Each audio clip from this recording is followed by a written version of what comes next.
I love to fly up in the sky. Through the clouds I reach so high, climbing up to touch the light. Adventure calls me day and night. The wind, it sings a melody, guiding where I long to be.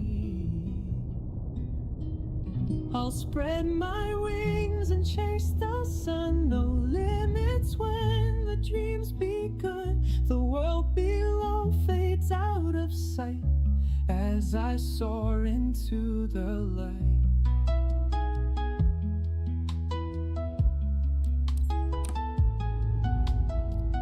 The stars above begin to shine, painting trails so bright and fine. Every turn brings something new, endless skies in brilliant blue. The wind, it sings a melody, guiding where I long to be. I'll spread my wings and chase the sun. No limits when the dream's begun. The world below fades out of sight as I soar into the light.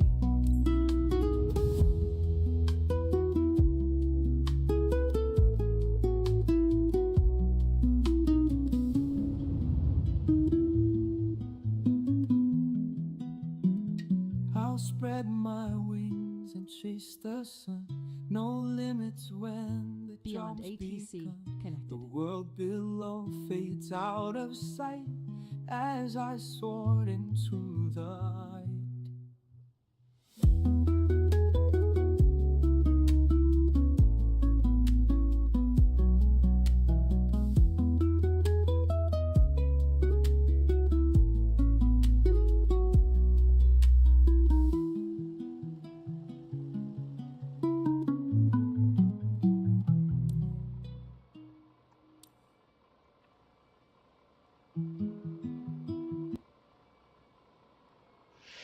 Hello everyone.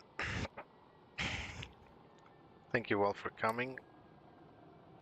And today is going to be an eventful flight. We'll see. Probably not, but first things first, my voice is back, so that's good. But my voice coming out of my phone. Hello Andrew, hello Annabelle, nice to have you here, and nice to be here as well. Today is going to be, like I was saying, today is going to be probably an eventful flight, because there's some very rough weather in Portugal right now, and this is where we're going. We're flying with Easyjet. We're taking the Fenix A320, and without further ado, let's start prepping the flight. So one thing I've been alerted recently is that I may have been performing the walk around in the wrong direction.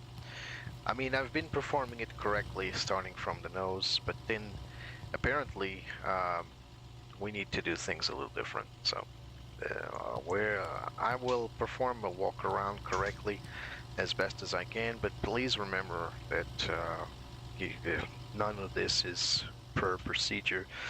Per airline, every airline have their SOPs, so I will try to follow an SOP in the near future regarding walkarounds, but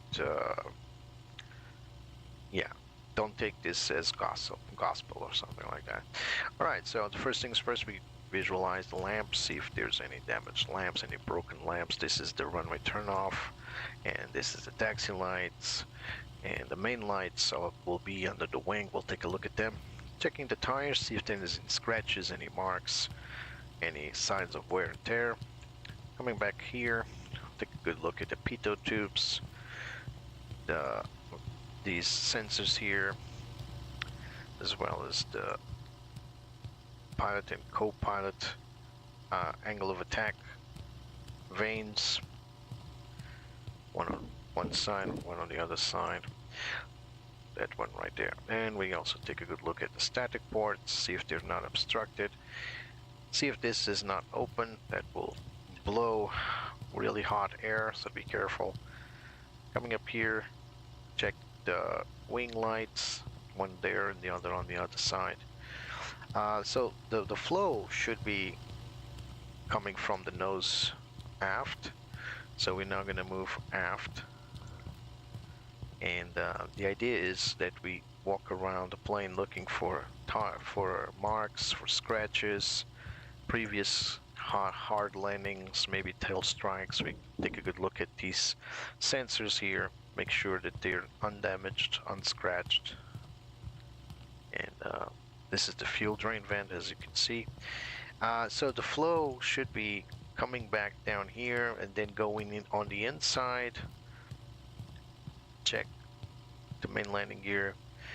This is the right lane main landing gear. So we take a good look at the calipers. Well, it's not really calipers.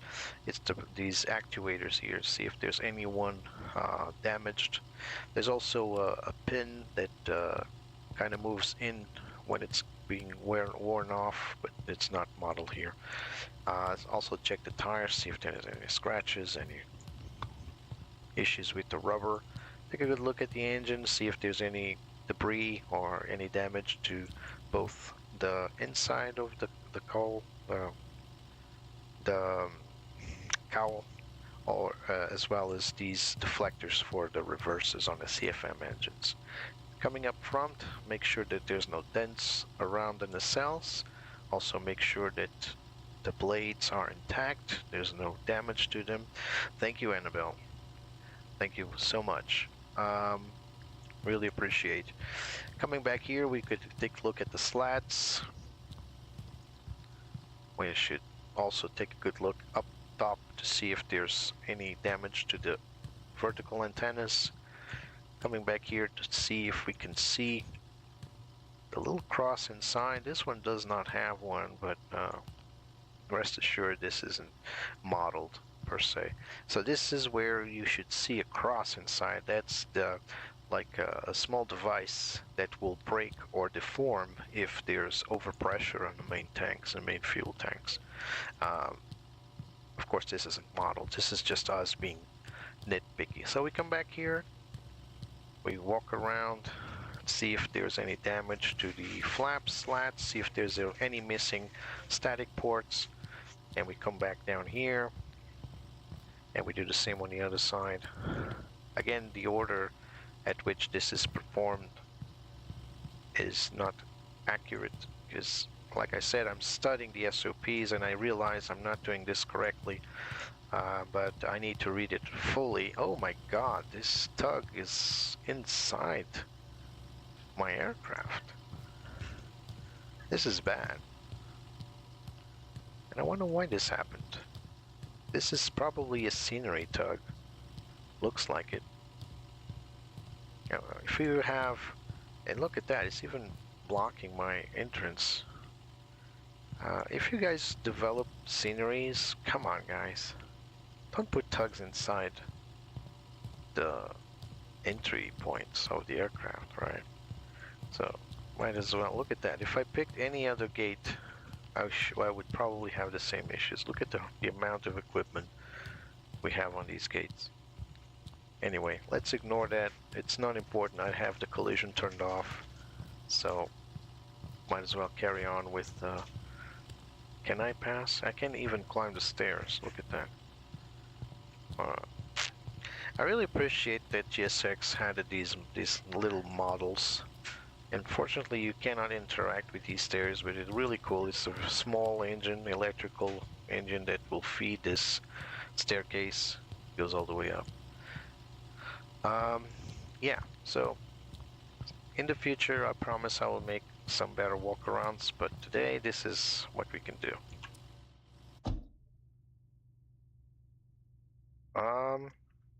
What's that bulge? We'll take a look there. First of all, let's open this door. I hope that the tug doesn't interfere with GSX passenger entry. One more. It's got a click. There it is. All right. What bulge are you talking about? Let's take a look. What bulge is it, Annabelle? You mean this bulge here? This is just the design of the fuel tanks, of the internal fuel tanks. It's embedded with the wing root, of course, so this kind of reinforces the plane in such a way that this is the most hard point of the aircraft. If you want to be more specific, maybe I can help you. This is the yellow hydraulic landing gear access, so we can go in, verify the landing gear fluid, hydraulics, that whole thing. Oh, this one doesn't interact, does it? Yes, it does. So both sides, left and right. This is just eye candy. The pilots don't usually do anything. Whoops. Okay. All right, close the door. This is the ram air turbine for the A320. So this is a small turbine that will drop in case of an electrical where the wings meet the fuselage. So let me just explain that, and I'll try to address what you're saying. So this is the little device called a ram air turbine. So this is a small air windmill, literally, that will supply power, emergency power, in case of a full hydraulic and electrical failure. The pilot will have one line of hydraulic and electrical power to feed his side in terms of flight controls and as well as instruments. Sorry, missing the word there. So this is a little ram air turbine will drop by inertia and will operate just like a windmill, and this is what it does. So the bulge, let me just show you where the landing light is. This is the landing light, and it's a little pivoted engine that moves this down, and it will point forward and illuminate. So where the wings meet the fuselage, I think that's what I was referring to. So this bulge here, this is just a design feature for the Airbus family of planes. So mainly you can add more space for all sorts of stuff. So avionics, you can store it in this position, but mostly this is just to accommodate the central fuel tanks. So this is where the central fuel tanks will be. In these older planes, well, 320 is not an old plane, but an older plane. This design is much more prominent. If you take a good look at the A330, for example, this bulge is gigantic because this is where, in order to make room for the cargo inside and cabin, they kind of deformed the fuselage ever so slightly so that they could accommodate a fuel tank. That's basically it. There's no significant item to go in. It's also where, of course, the gear will retract in. So this is the gear bay right here. So where the gear will go inside. So all of this needs to accommodate the gear, plus the fact that you need the fuel tanks. All that creates this bulge. Not sure if this is what you were talking about. See the little hole in the bottom right of the bulge. All right, let's take a look at that. Bottom right, so right hand side is this side, and a little bulge. Not sure what it is that you want me to see here. This is just a deformed piece of fuselage to accommodate the gear assembly. So the gear will go inside this little door here. It will open, the gear will go inside, and the door will close behind it. So this is just like, I don't know, deformed to accommodate the wheel, probably. I can see the wheel shape, more or less, a semicircle, more or less. Other than that, I don't see any bulge on the right side.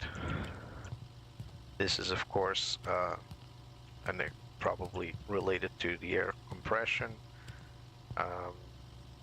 There's the fuel control panel. So I don't know, Annabelle, did I answer your question? Look, looks like an air inlet that I passed. This is a pressurization outlet, not an inlet. There's the outflow valve right here. Mostly these devices are for cooling systems, cooling and all that. I'm not entirely sure what this vent is about, but it certainly is a vent to you know, cool down systems or to extract them. There's the inlet right here, and you can clearly see. So this winglet will move inwards, and then there's the outlet right here. So clearly a cooling device. I can investigate it to let you know in the near future, but the job of the walk around is just to see if these inlets are open or closed. This one must be open because the cabin is depressurized, but as soon as we start climbing, this outflow valve should close and allow the plane to be pressurized. Other than that, all the others are static except for that inlet over there that moves inward to allow for more airflow, but it is open to the air. And when the plane's stored, these need to be closed, of course, because of bugs and all that. And as you can see, they're offset. One's a little outboard, the other one's more inboard, but they're both doing the same thing. All right, and I've already explained what this bulge is, the ram air turbine.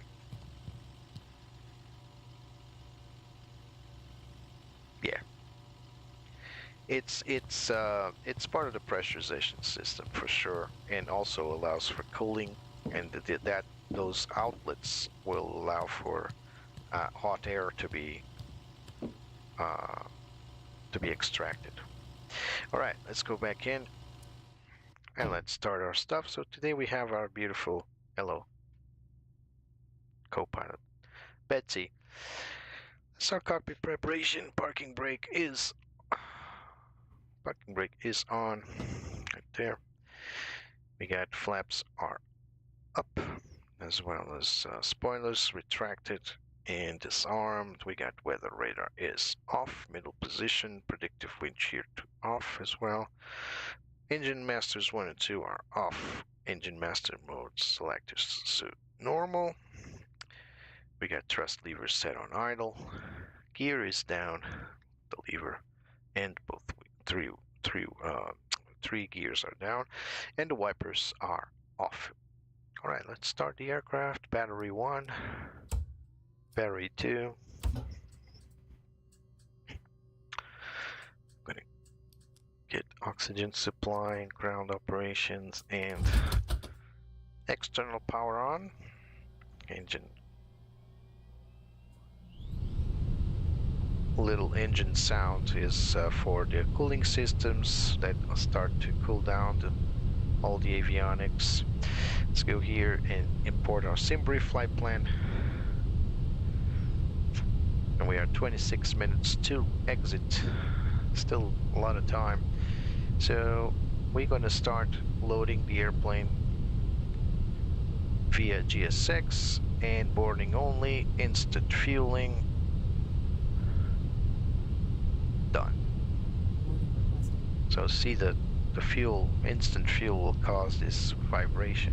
Yeah, all of these vehicles are too much. And we can easily move around. Well, usually this is the smoke detection fault. Yeah, there it is. Always the same thing. Let's carry on turning on the aircraft. So let's turn on the ADIRS. 1, 2, 3. And not that now. So battery 1 and 2 on, external power on if available, AQ brake pressure. Let's check it out. So brake pressure is present and accumulator pressure is in the green. Cockpit lights as required. Let's give it some light inside. I kind of like to have little bit of light to help me around. Good. APU fire tests, let's do that. So let's turn on track IR. Whoa, that's funky. Alright, here we go. Let's look up now. APU fire test, we're looking for button illuminating red, the extinguisher light for the squib, as well as master warning and ECAM status. Let's do that. So fire button on, discharge for the squib is turned on, master car warning and APU fire test complete. We got crew supply on. It's on. CVR tests. It's always my Achilles heel with the CVR test. Alright, we got tone. ADIRs 1, 2, and 3 are set to nav. External light, wing, nav, and logo. So wing light, nav, and logo set to 1. Set up the passenger seatbelt signs and arm the emergency lights on. Annunciator lights, let's turn it on and let's check out the, not this one, sorry, this one. I'm sorry, my track IR is acting up today. Let's see what's going on here. Stand by. Give me a moment. Here we go. So we got all the glare shield lights as well as these lights. The radios are all on. The numbers, APU, engine fire discharged. So all the lights above. No, there seems no light is faulty. Start up here. We also had the toilet light. That's very important. And look all the way down. Cross feed light there. Standby radio. And looks good. Alright, looks really good. Alright. GSX, it's doing its thing. And passenger boarding started. Alright, emergency exit lights already done. Probe and window heat set to auto. So this is the one. We either have it off. There's no indication. We have auto, which is the light off, or we press to force it on. Currently it's on auto as per checklist. APU not available yet. AC temperatures, we are gonna leave them as is. ECAM page, let's test the batteries. ECAM page set to electrical. We got bat 1 and bat 2 right here, so let's turn on bat 1, turn off bat 1. There's bat 1 off and also off light. Turn it back on. And battery comes back on. Let's turn off battery 2. Battery 2 off and off indication. Let's turn it back on. On indication and light off. Alright. Battery test complete.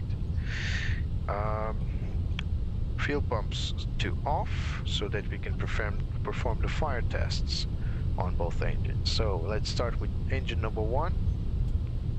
Both squibs on both sides. Fire button on. Fire indicator on the throttle quadrant. Master warning flashing and ECAM status. That is complete.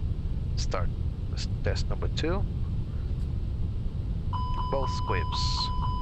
Fire button. Thrust quadrant. And master warning and ECAM status. Fire test complete. Flight director set to on. They're both on already. Barrel reference. Let's listen to our good friends of the ATC. In this case, not GSX, beyond ATC. In this case, we'll listen to ATIS. Runway 0 on the right, 08 left, transition level 060, advise on initial contact, you have information Zulu. Zulu. Charles de Gaulle, airport information Zulu, 180 for Zulu, wind 160 at 8. Visibility 10 miles or more. Few clouds at 600. Scattered at 4100. 4900 broken. Temperature 08. 2.07. Few NH1000. Light rain. Ceiling 400 broken. Landing runway 09 left. 08 right. Departing runway 09 right. 08 left. Transition level 060. Advise on initial contact. You have information, Zulu. Alright.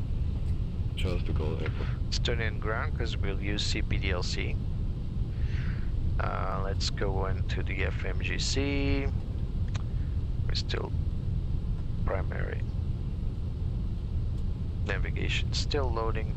So let's go to initiation. Flight plan request.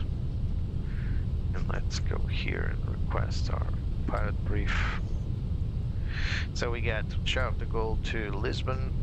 Alternate is Faro. Flight number is Easy332.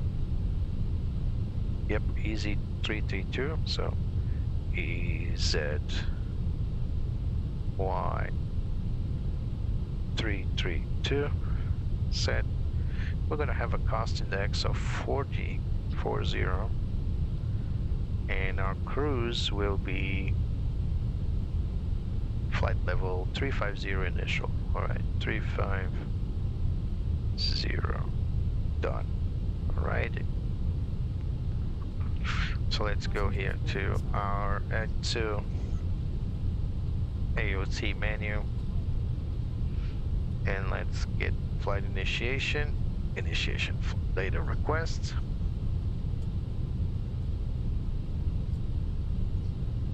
And done. Correct information, Easy332, LFPG to FLLL, LPPT, LPFR is alternate. We got an ETE of 2 hours and 21 minutes. We'll see if we can beat that. Depends on the winds, actually. Alright, let's request a pre-departure clearance. We are at gate number. Good call. Good question. What? Oh, step, not this. Let's see, what gate is this? Gate Sierra 25. Thanks a lot. So we are at S25. We got Zulu and station LP. Sorry, LF. 974 heavy. Gate Alpha 30 request pushback. Send. And now we wait. 974 heavy to go ground. Pushback and engine start approved.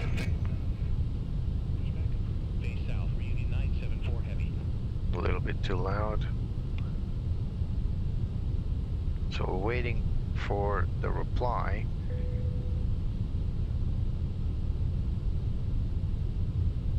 Nice info, yeah. Yeah, about 2 hours and 25 minutes, depending on the winds to Lisbon, yeah. Nice curiosity. Alright, we got nav accuracy set. I believe we got, when the plane is loaded, so we can start our APU.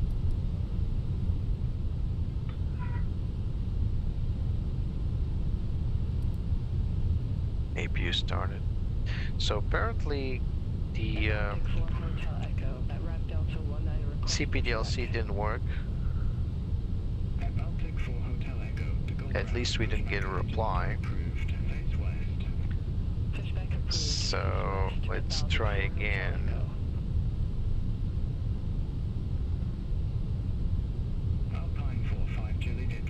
So pre-departure clearance, gate Sierra 25. We got Zulu, and we are asking it from LFPG. Did I mistakenly insert another station? Probably. We'll see. Did it go through now? Now it did go through. Right. I got a little panel for Beyond ATC, and I can see when the message correctly goes through, as well as the reply. So that's why I was saying that I could see it. I'm gonna set this for 10,000. So all doors are closed. We're still going through our checklists. We got our QNH, NF is set to constrained. Constraint, our and arc 10, arc 10, arc 10, done.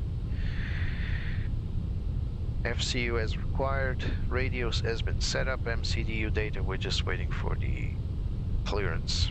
It's taking an awful lot of time though. Atlantic 4 Hotel Echo, taxi for departure. There it is. So here we go. Cleared for Lisbon, runway 09 right. Runway 08, left taxi via Golf 3 Foxtrot, uniform Tango 1, Atlantic 4 So Hotel Echo. 09 right.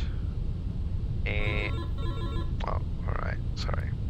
09 right, and we got Quebec 17, request pushback.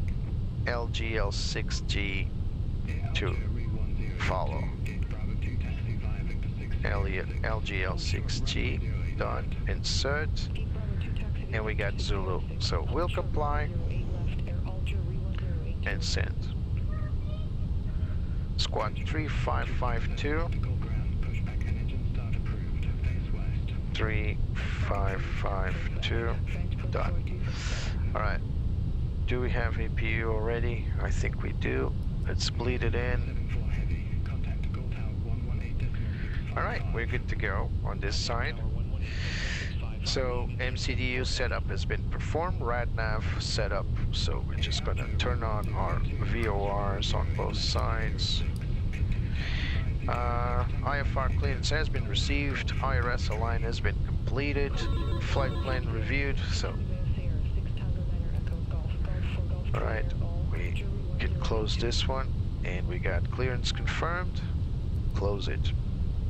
Alright, Amondo, and flight plan has been reviewed, FEs, navates as required, and takeoff briefing and squawk set. So cockpit preparation complete. Let's prepare the aircraft to move out of the gate, and the way to do it on this plane is just turn on the beacon. That was the external power off. Immediately turns off, and there's our gate agent. There she goes. I believe that's our wing walker. Yeah, that's our wing walker. Our gate agent is coming around here. There we go. So everything's fine and dandy. Much smoother than other planes, let me tell you. APU masters on, APU has been started, MCDU weights have been inserted, MCU takeoff performance in. Here we go. So we need to set that up. We are going here and send, and we're now going for the takeoff performance. Sync, and we're gonna go for runway 09 right. It is dry. Do not force toga. NTIs not required. What's the outside temperature? Oh, we do need NTIs. So we're gonna set engine NTIs and turn it on here. Well, not yet because we don't have engines running, but we will turn it on. So let's calculate. Alright, 158, 158, 163. We got up 0.767 on the flex to temperature, transition 5000. Alright, let's send that to the MCDU. 158, 158, 163, up 0.7, and flex temperature 67, transition 5000. There we go. We're good to go. Let's request push and start.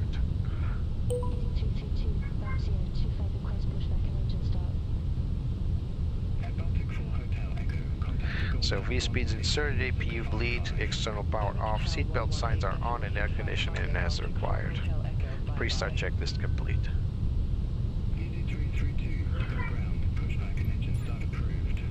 Face west, copy that. So let's just open GSX here. Continue pushback. So face west, which is nose to the right.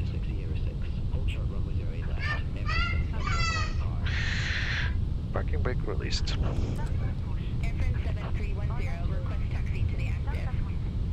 Copy, starting number 1.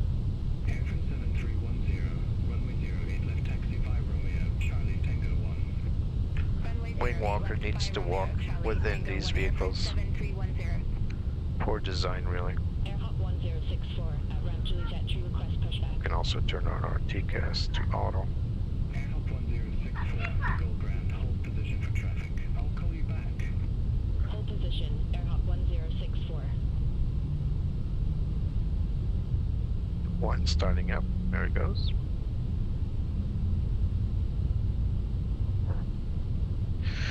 Windows and doors closed, cockpit door closed, fuel pumps too. Oh my god, I forgot the fuel pumps. Let's do this real quick. My bad. They will work by inertia, but this beacon is on, steering pin has been inserted, transport set to auto, TCAS to standby. Let's run the clock for elapsed time. And parking brake as required. We got one available, start number 2.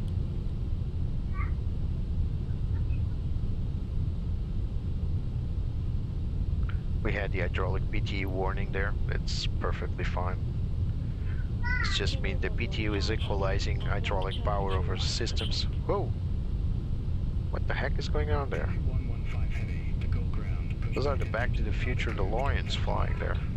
Really funky there. Face west, Kenya 115 heavy. Entrance 77 So we turn west as required, so we're probably gonna navigate over that funky area there. 08 left, CR6, continue by CR6, Tango 9 Echo, Park 5 Echo 11, entrance 77, Romeo Prepare. We got engine 2 available, there it is. We can turn off the APU bleed, as well as the master switch. Parking brake set. Confirmation, mais oui oui. Cockpit to ground. We have a good engine start. You can disconnect. We'll just wait for them to disconnect. After start checklists, engine mode selector set to normal, APU bleed off, APU master switch set off, and NTIs we're gonna set engine 1 and engine 2. Below 10 degrees Celsius, you always turn on the engine NTIs as default, even if there's no visual ice formation. We just don't want to take chances. Before taxi checklist, auto brakes set to max, and spoilers set armed, flaps, oops, flaps set to flaps 1.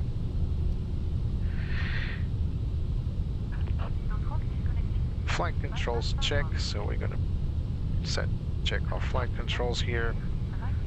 Engine mode selector back to normal, so full deflection left, neutral, full deflection right, neutral, full pitch up, neutral, full pitch down, neutral, full rudder left, neutral, full rudder light, neutral. Set our trim to 0.7 and up. 4, 5, 6, 7. There it is. Alright. Good to go. Let's call it in, taxi to runway.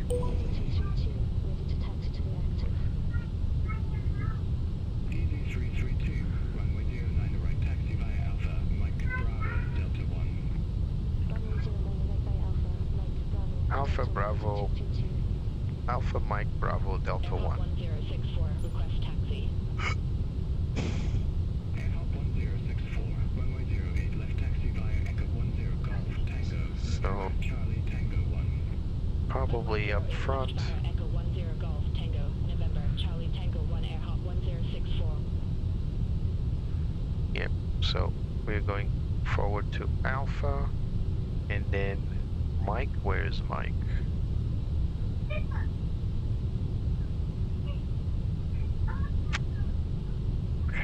No, wow, there's Mike. Oh, this is a funky taxi. Alright. Very funky taxi to deactive, but we'll take it. We don't have much choice, do we? Cockpit cabin's ready, thank you. Here we go. Parking brake off. Taxi light on.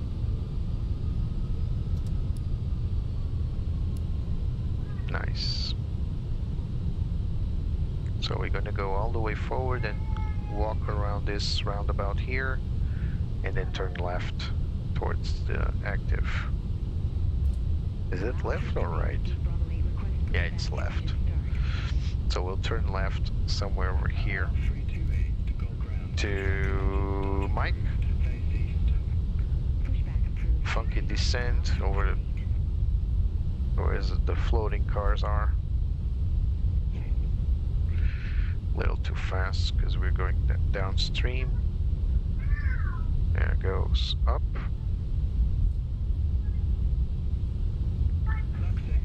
And now we carry on and go all the way around. Let me zoom in for you guys.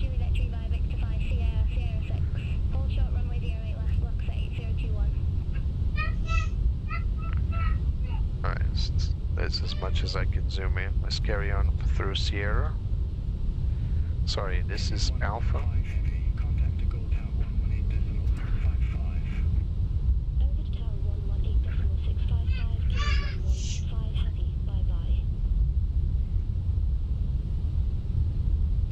Let's turn on the standby compass and indicator light.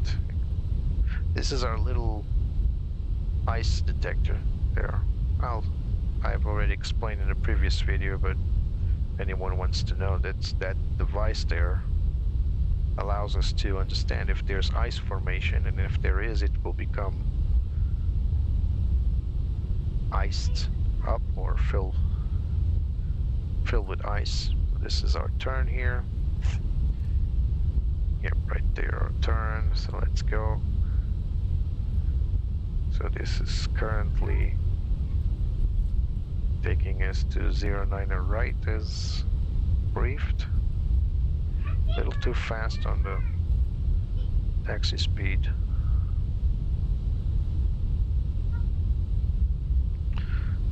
So taxi lights, nose lights set to taxi, runway turn off lights are on, strobes are set to auto.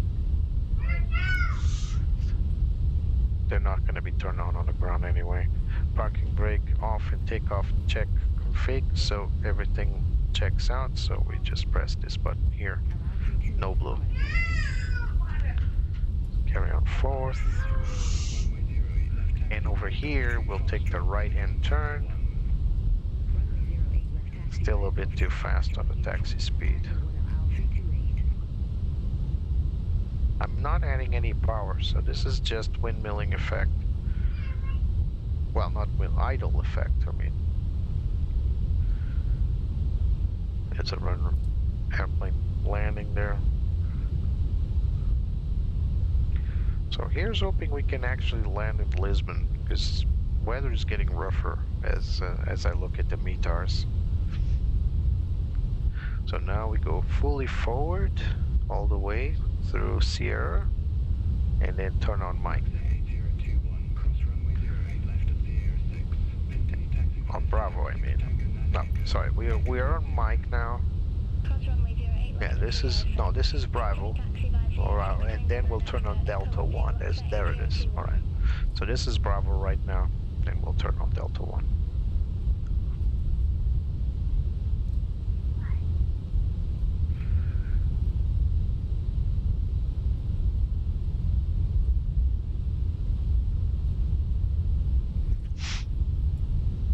Can't go all the way down because there will be a turn right to Delta 1, and this is the one we want. So this is Delta 2, and now there will be Delta 1. This is Delta 2, and that's Delta 1 right there up front. Yeah. And then we'll be on the threshold. Delta 1, there it is, right on those plaques. Alright, let's turn right here. Still too fast for the taxi speeds. There's an airplane landing there. Here we go.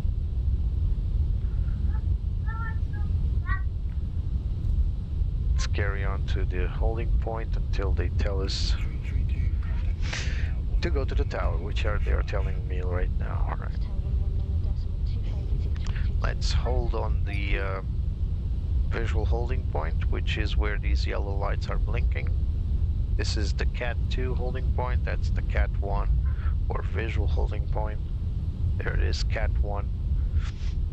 Alright, and runway ahead sign, this is completely as expected. Alright, let's set parking brakes here. And let's perform our before takeoff memory items. So cabin crew's been notified, external lights set to all, nose wheel steering set to take off, NTIs as required, we'll keep the engine NTIs. TCAS above TARA, so let's just set that up for now. So above and then turn to TARA, predictive wind shear and weather radar set to on, and weather mode set, and take off memo no blue. Alright, let's do that.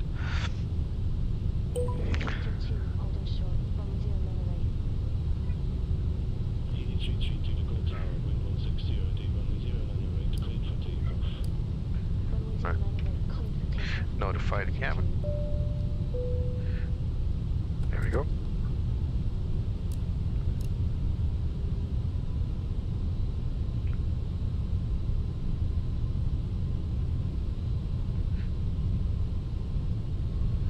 No aircraft in. Well, there's an aircraft incoming, but probably for the runway 09 or left. Oh, yep, it's going for 09 or left. That was scary to look out and see a plane so close, but it was. We have two parallels here, runways. All right, here we go. Set chrono.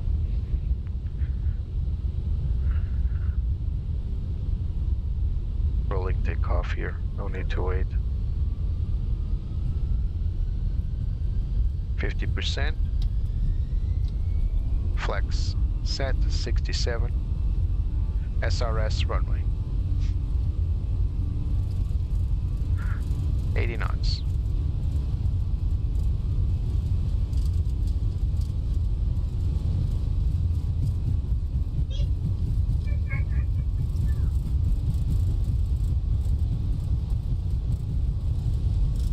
V1. Rotate.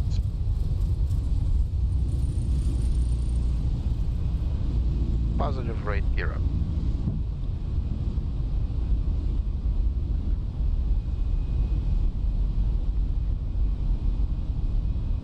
Nav boxed.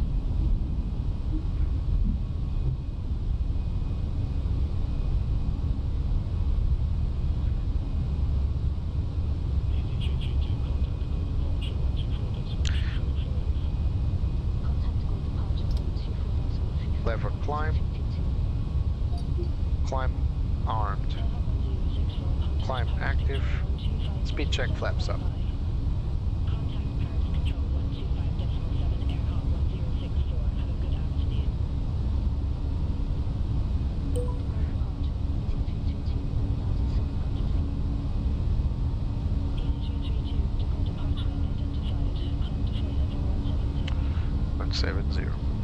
Autopilot 1 engaged. After takeoff checklist. Gear retracted, flaps retracted, spoilers disarmed. Thrust set to climb. Autopilot as required, nose wheel lights to off, runway turn off lights to off as well. After takeoff checklist complete.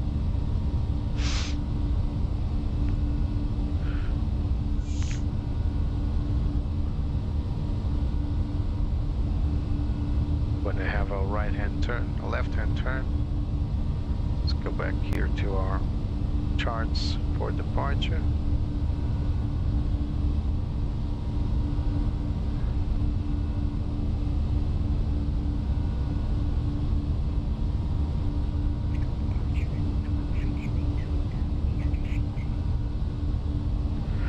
QNH set to standard.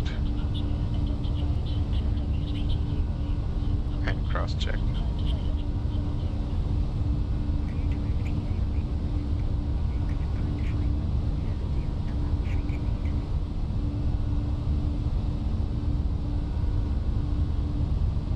As we climb, we can turn off the anti-ice system.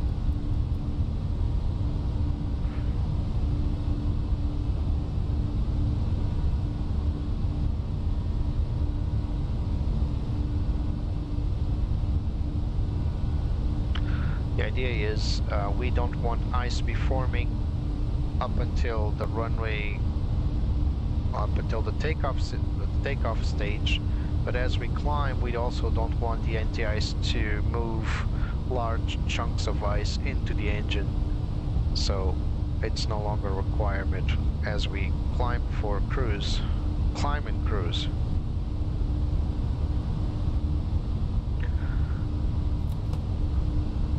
Just like to have the little compass down. So we do have some weather up ahead, but the radar is not giving us any significant feedback.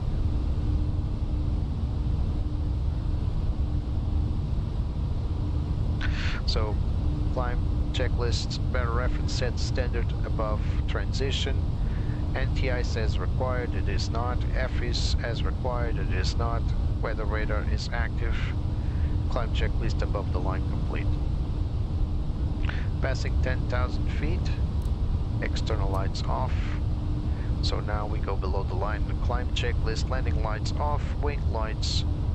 We can leave it on, although it says here to turn off. And seatbelt signs, as required, we're going to set them off. Allow the cabin crew to move around the cabin.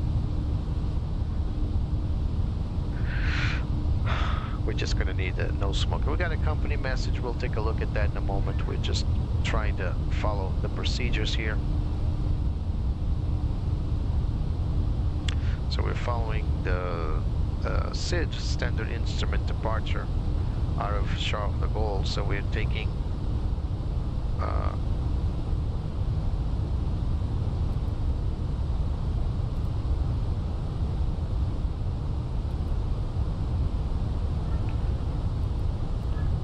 I think the message is gone now, but we can take a look here. So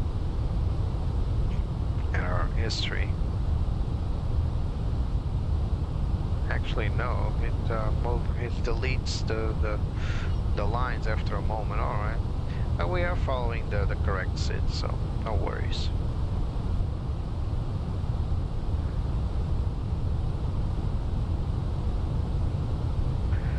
So this SID will take us to a left-hand turn out of Paris Charles de Gaulle.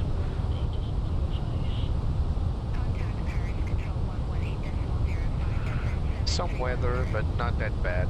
It's a little cold in Paris right now. We got 2 degrees positive. Yeah, Annabelle. I also have a plan to do that, but and I will take the A350 for that, but it's time consuming. Let's go to flight level 350.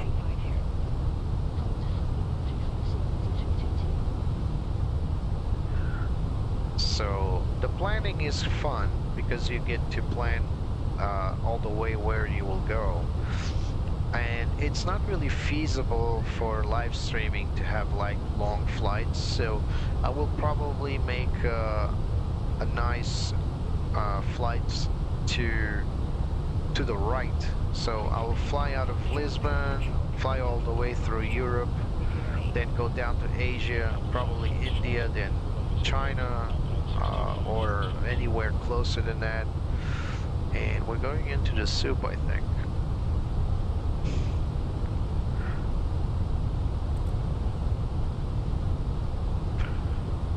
Yeah, it's okay. No big deal. No turbulence.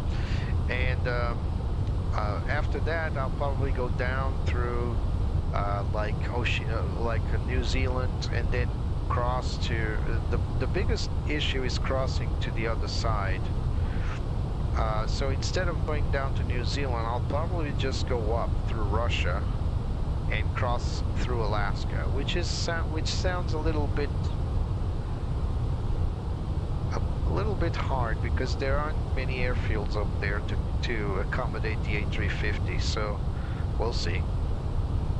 Hello, Jose. Welcome.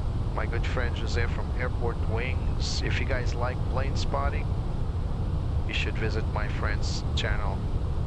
I would say it's one of the leading channels in plane spotting in Portugal.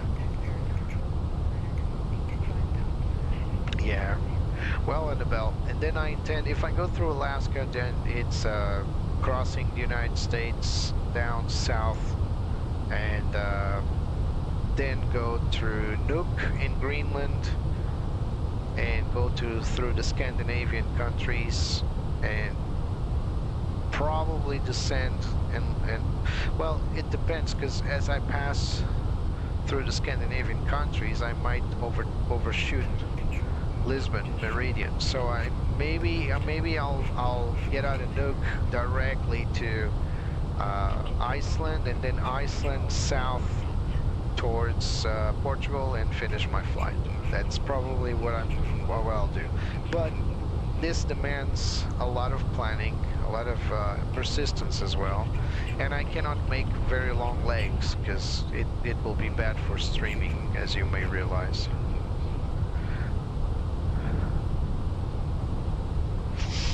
The alternative would be to fly south, so get out of Lisbon, and instead of going northeast, go southeast and go through like Northern Africa, India, and that will save me a lot of time, but then the trip becomes very uninteresting pretty fast. By going northbound, it kind of shortens the legs and then allows me to land on interesting airports. So, not sure.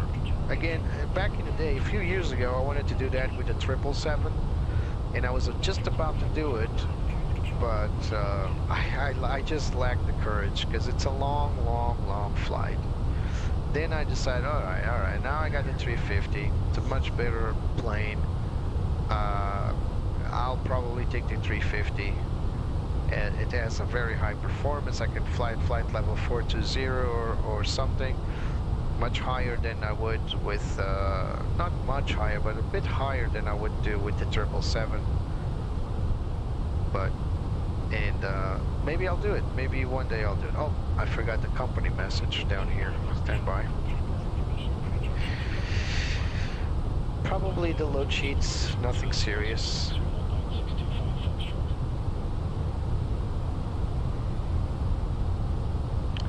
Yeah, load sheets, so the initial one. And this is the failed pre-departure clearance. Although it says received, this is just a baked-in message. It didn't receive because the station was probably wrong. I never got a reply. Then the final load sheet. So we got 149 passengers plus 5 crew members. And this is the zero fuel weight, takeoff weight. No biggie. And then the actual pre-departure clearance message, which isn't received by the FMGC. It's received through the DCDU, and that's it. So this is a bit weird. Why the recall is empty? If we had 2 messages at least, it should be empty. But you know, it's all right. Airport wings. I really believe what I'm saying. I'm not one to lie. I really believe you're at least on the top 3, and I think that your channel is one of the best. So this is my personal opinion. Opinions vary.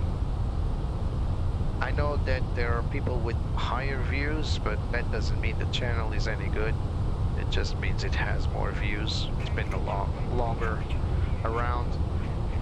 But I do not know anyone more dedicated to your passion than you, Suzanne. So kudos to you, and thank you for allowing us to visit Lisbon Airport every day.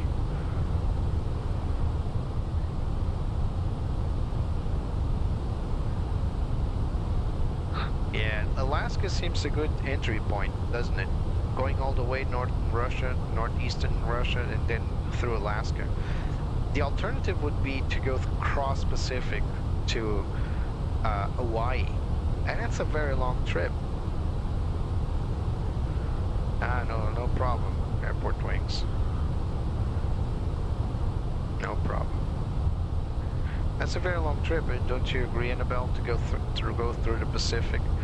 It's a much more interesting flight, to be honest, because you would go through New Zealand or Indonesia. I would go through New Zealand and then cross to Hawaii, and then from Hawaii go through the West Coast, Los Angeles or wherever, and then cross the United States to the other side, like New York or Florida.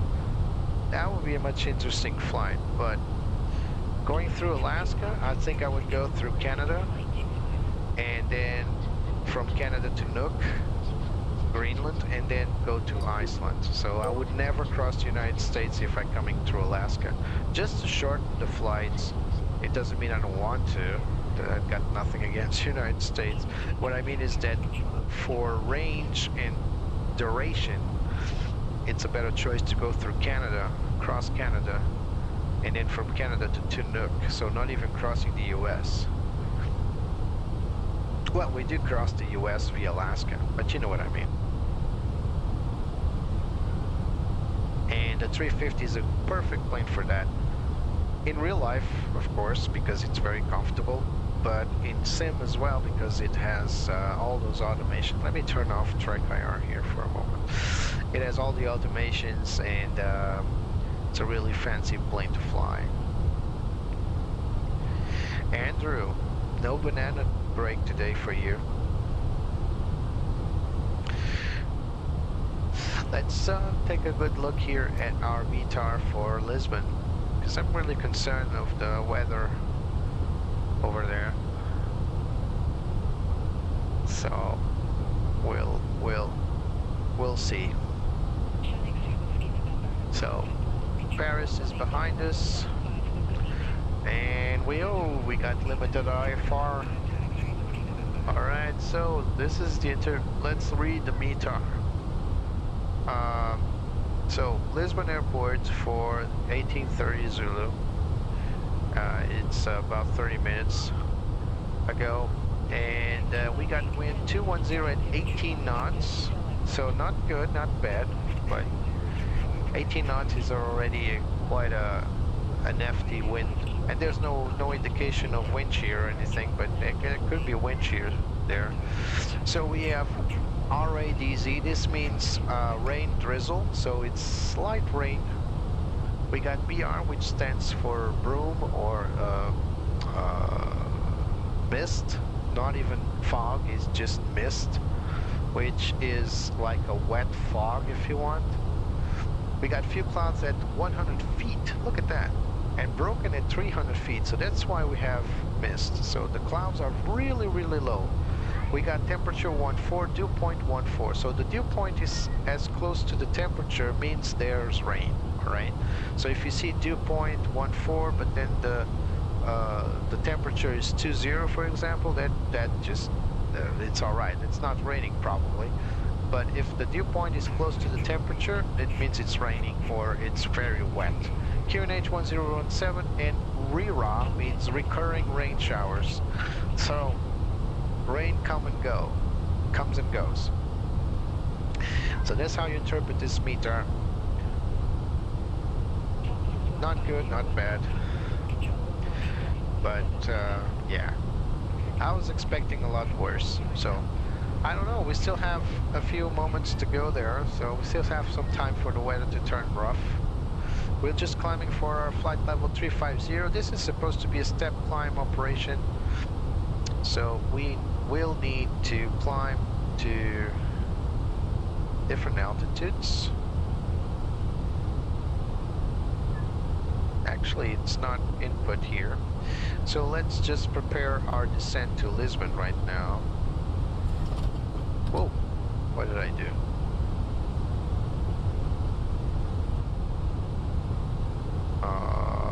Where do I buy? It's right here.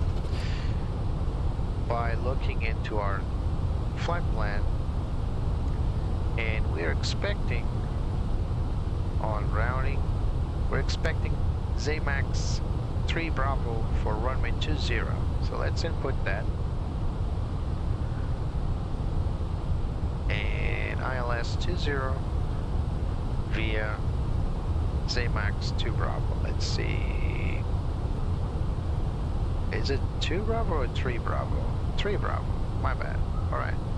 And we're going to have a transition via UPCAT, which is already inserted.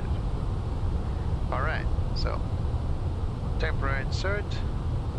Our approach briefing is done. Let's go to our performance and insert the data. We'll update this data, of course. So coming back here to our electronic flight bag. So QNH 1007. Temperature is 14. It's quite hot for a winter day, but mag wind, it's going to be 210 at 18, 210/18. And now for config 3, we're going to set our barrel for ILS runway 20. Of course, all of this is could change if ATC gives us a different runway or different approach, but we'll just prepare that for now, and then we will adapt. So let's go here to our charts. We're all the way going. So Lisbon, arrival, and ZMAX 3 Bravo right here. So this is our approach, and now let's go for ILS 20 right here. So expected decision height is 547 feet MSL or 200 feet AGL. So I always prefer to have this set to MSL, and I believe most pilots will do. Whoa, what's going on here with my perspective? All right, most pilots will do the same. Will prefer to have MSL because radio altimeter is prone to interference with different objects on the ground, so it might not give you 200 feet accurately because it's reading your distance to the ground, and it might get you 200 feet above ideal altitude. So it's always preferable to select MSL and only select AGL if you really need to, and there's a flat surface all the way down to the runway threshold, and you really want to set barrel. But if the terrain is okay, you should see 547. My bad, 547, not 574. You should see this coincide. So it will see 547 MSL will coincide with 200 radio altimeter anyway. So you can insert 200 here, but not only will that remove the barrel reference, it might be affected by ground objects, so ground elevation. On the other hand, this barrel reference is never affected by anything other than air pressure. Alright, let's take a good look here at our flight plan. Let's leave it there for now. Let's go back here to our flight plan, because we got step climbing to do. However, so you see LFPG, we should have flight level 350, then on turbo should be 330, and then Eriga 370. Why is this? This obeys to the flight plan for winds or wind data, so you might request a descent. So you can see the plane's shaking a little bit. That means we're getting turbulence. And look at that, we got some crosswind, 60 knots of crosswind. That's a lot of wind. So the flight planning will tell us to descend to these lower levels. However, ATC with beyond ATC doesn't really like that, so I'm going to avoid the step climbing. I know, I should go with the flight plan, but honestly, I don't want to get messy with beyond ATC because it's really complex and sometimes it fails. What is that? Never seen these. What is this? Like little dots there. I That's odd. Never seen that, to be honest. I know this is like representing a tablet. So these are like the indication of, so this is the battery and all that. This is all bogus, but I've never seen these 4 dash lines there. I wonder where that is, or what's that for. Alright, let's go back here. We have a nice little, never mind these METARs, let's make a test. So let's update it. So you see, 0400 Zulu, that's way off. So imagine if I only, whoa, a lot of wind. Imagine if I only had this. I'm gonna refresh it again for Lisbon. One more time. So you see, QNH is off, 1015, currently is 1007. The rain drizzle and mist is okay, but look at the time. It's February at 4 o'clock Zulu time. This is midnight, mid-night time. So this is 4 o'clock in the morning. This METAR is way outdated. Same with this one, 0400 Zulu. Always pay good attention at what you're reading here, because this is broken for sure. Current system time is 1912. So this METAR here is correct, 1830. And we might be seeing a new METAR actually. Let's refresh data. Yep, there's a new METAR. So we now have, oh, look at that, and that's significant. Hold on. So now the QNH is still the same, temperature is still the same, but the winds are different. So we got a stronger wind now. So it's 210 as usual, but as before, but now it's 22 knots. So the wind's increasing, and this can make a lot of difference. So currently, we now have the clouds have appeared to dissipate a little bit, maybe because the wind's faster. Now it's broken at 400 feet, and our visibility decreased. Look at that. It was 4,500. It's now only 3,500. So yeah, drizzle. There's still rain. Now it's no longer drizzle. It's full-on rain, and again, it's still misty. So the clouds are broken at 400 feet. That's why the visibility decreased, because it used to be few clouds at 100, and well, it was lowered. So the clouds raised a little bit. Again, probably dissipated by the wind. Really interesting weather in Lisbon right now. Thank you, Andrew. This is just common knowledge. If you dig deep into your hobbies, you end up knowing stuff like this. You can see we have some slight turbulence. I'm a bit afraid of turning on time compression, to be honest. Because look at that, 65 knots of nose wind, and it's pulling us to the side.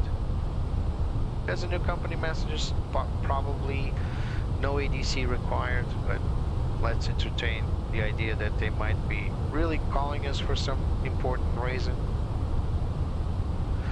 So we go AOC menu, receive messages, and easy flight ops, no ADC required. That's because I believe we took off a little earlier than expected. The flight was expected to take off in 45 minutes. I believe I beat that time, so that's cool.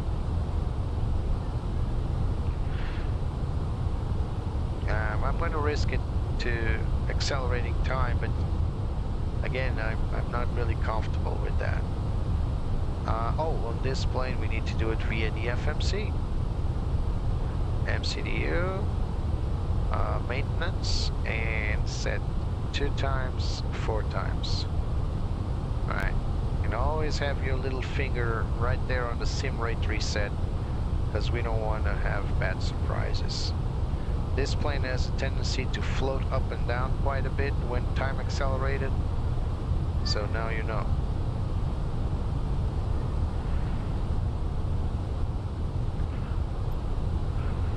Let's leave it at that.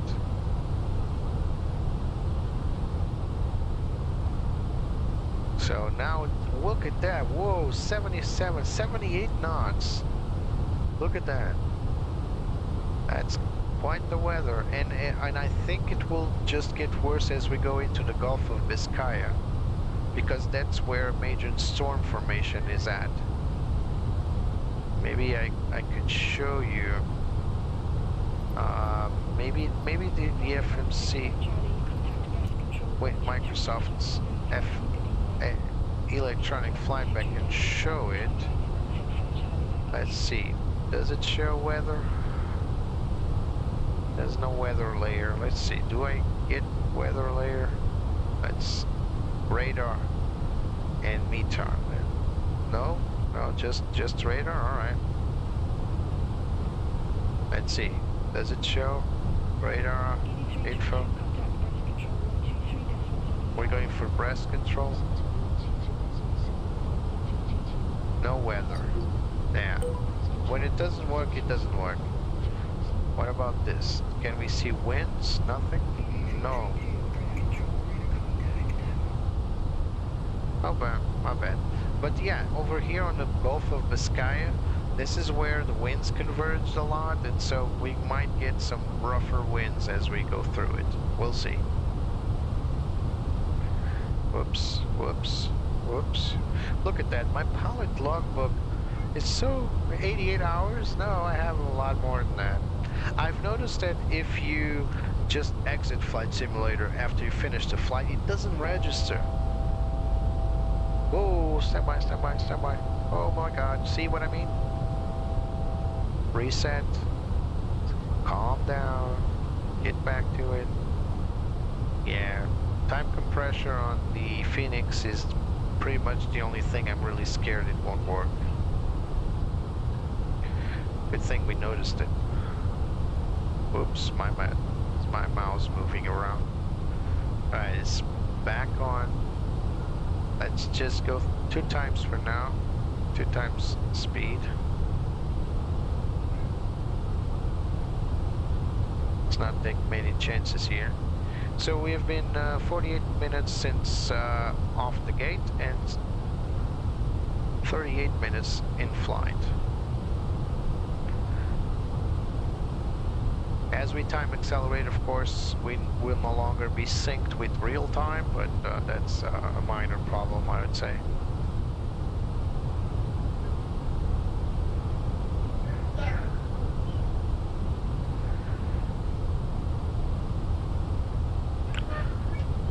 So, Betsy, tell us, where you were born, what's your main hobbies? Huh? Talk with the fine gentleman. Andrew here is quite your fan here. You would like to know? Yeah, Andrew is a fan. Did you know that? Are you interested in sharing a little more of yourself? Yeah? Go ahead.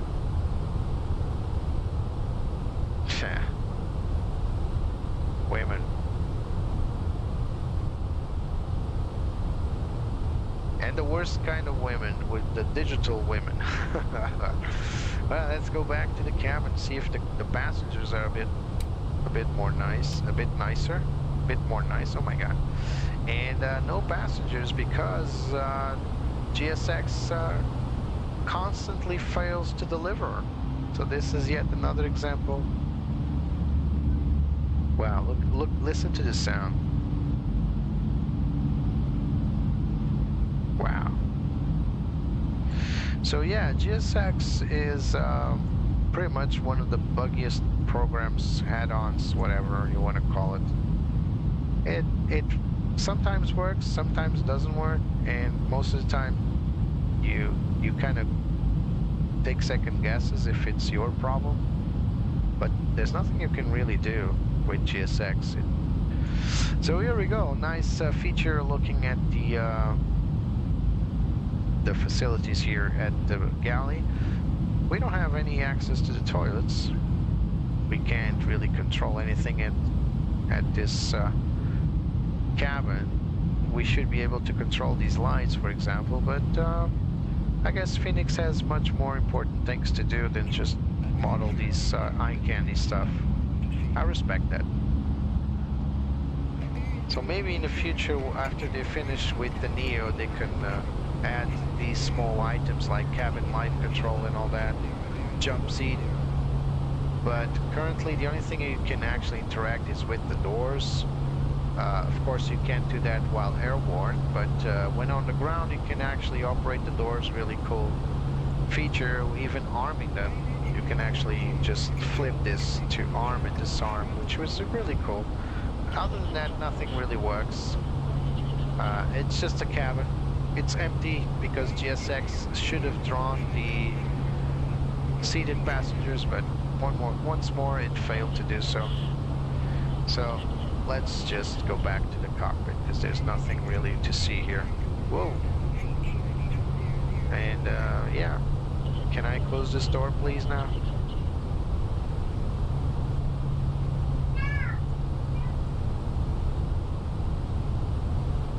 Yeah, there's something fishy about this. Why can't I close this door? Hello? Where's the hot spot for the door? Oop, is that it? No. That's odd. Ah, there it is. No. Where's... Oh, the door's here. Sorry. Oh, my bad. Yeah, well, that's what happens when you don't fly regularly on the same plane. More and more. Let's turn on these lights to get more ambience. I'm the romantic type, you know, Betsy? What's going on with my POV? Look at that. Is it something to do with Trek IR? Yeah, it probably has to do with Trek IR. Let's sit down here. Alright, let's turn off Trek IR now. Much better. Alright, let's move the Beyond ATC window here. And, whoop, something's going on with the EFB. Ah, the side stick fault. Alright, yeah, that sometimes happens. So right now we're in the Gulf of Biscaya, and we got 97, 98 crosswinds. And this is, in real life, this will not be a pleasant flight. We now would need to call ATC and ask them if there's a lower altitude or upper altitude where the winds won't be as aggressive, but unfortunately Beyond ATC does not give us that kind of info.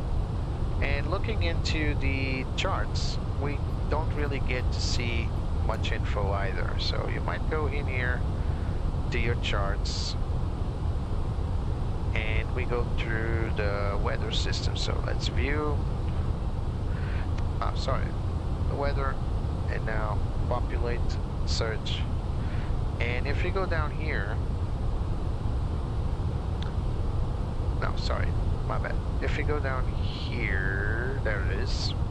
So this is our flight plan, and you can see. And now we should also have the weather charts.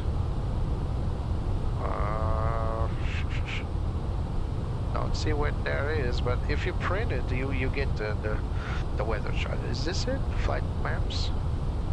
No, it's just a flight. So maybe.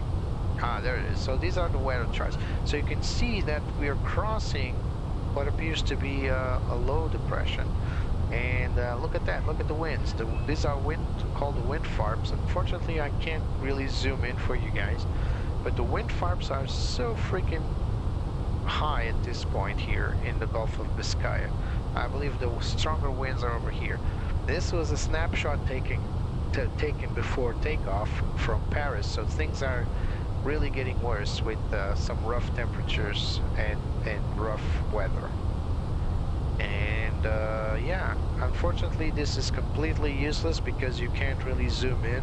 So this is just fancy looking maps that don't really give you much info.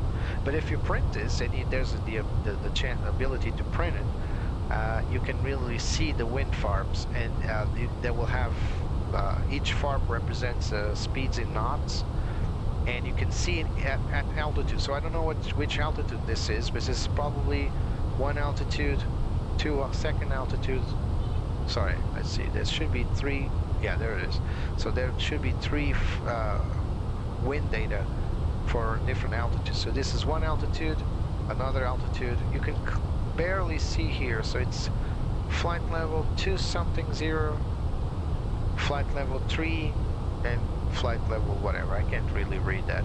So different altitudes will give you far. So looking at these charts, you might see, well, the winds are weaker at an upper or lower altitude. We might request ADC on our own, but the best thing to do is just call in ADC and ask them if we can get better altitudes, better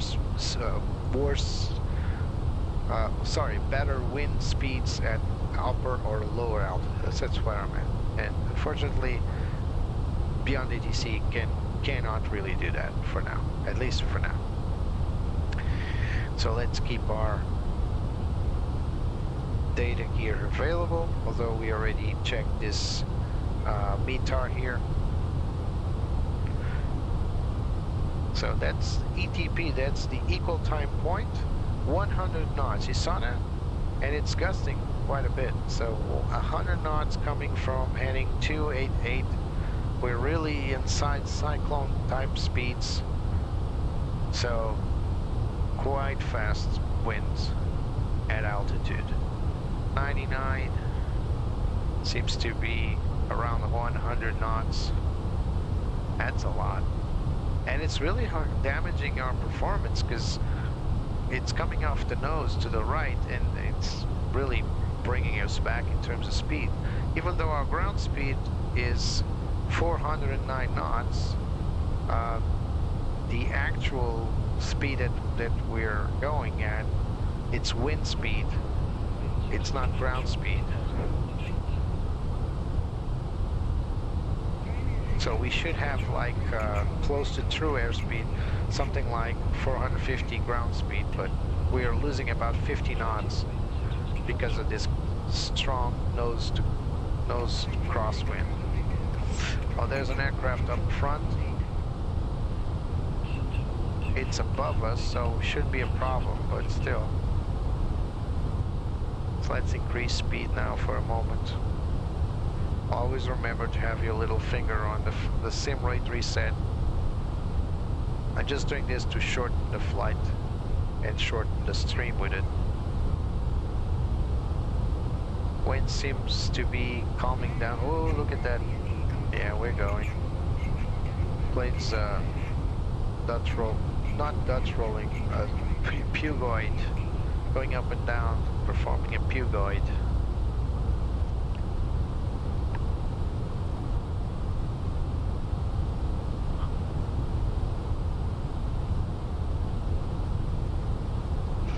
Now let's go outside just to check out our little plane here.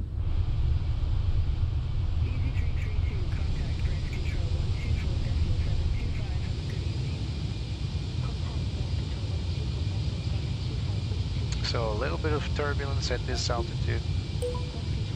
This is the Fenix A320, as you guys know. You probably fly it too. One of the most reliable add-ons currently for Flight Simulator 2024.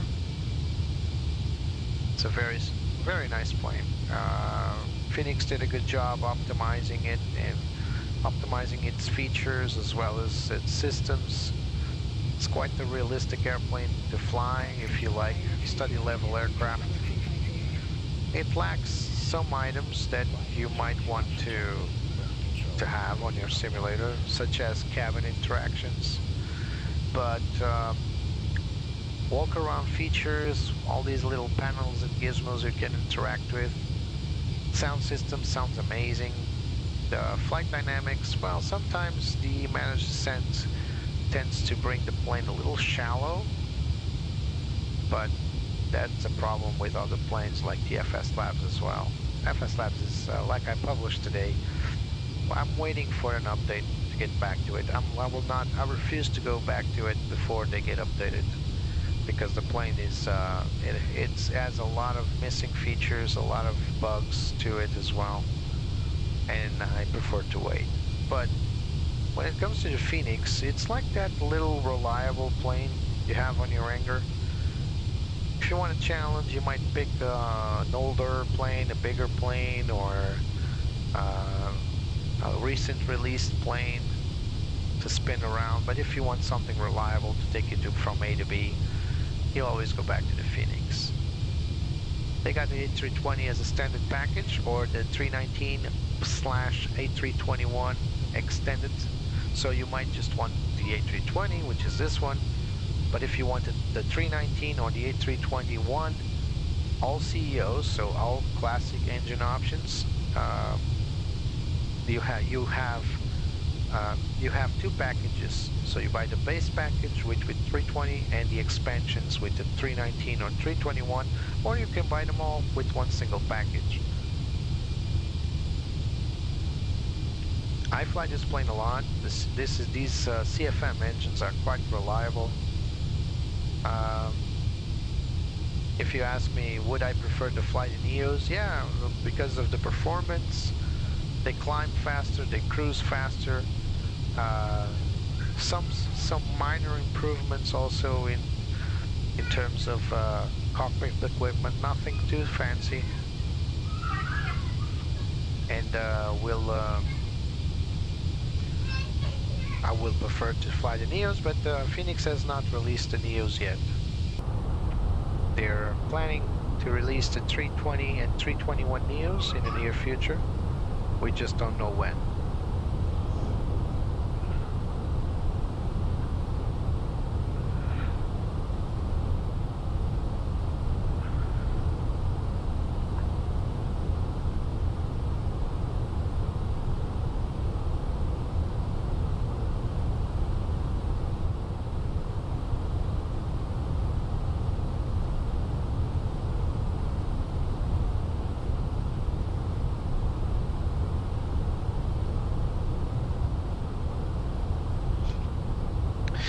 Guys, if you want to help the channel, remember to leave a like and subscribe. You can also help the channel via the Buy Me a Coffee link. We're entering Madrid Center airspace.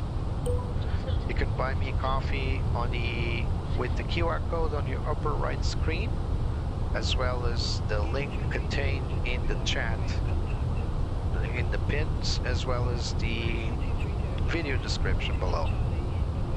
I thank you very much for your support. Every money raised from the Buy Me a Coffee link is reused to buy new add-ons for future videos.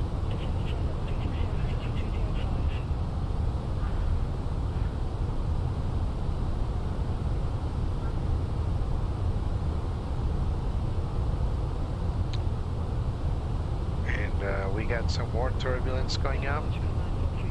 We might get an increase on the turbulence and probably bad weather as we enter the Iberian Peninsula, which includes Portugal and Spain.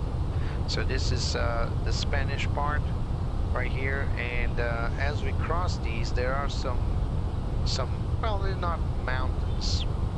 Well, they are mountains, but they don't interfere with our flight at all. What I mean is that the wind accelerates, and it might get us some trouble with some bad, nasty clouds. From what I see here, looking outside, it looks like the winds are calm. Well, the clouds, sorry, are calm. I don't see flashes of lightning, which is good. Means that probably isn't any thunderstorm. I don't see any cumulonimbus or towering clouds, so that's good.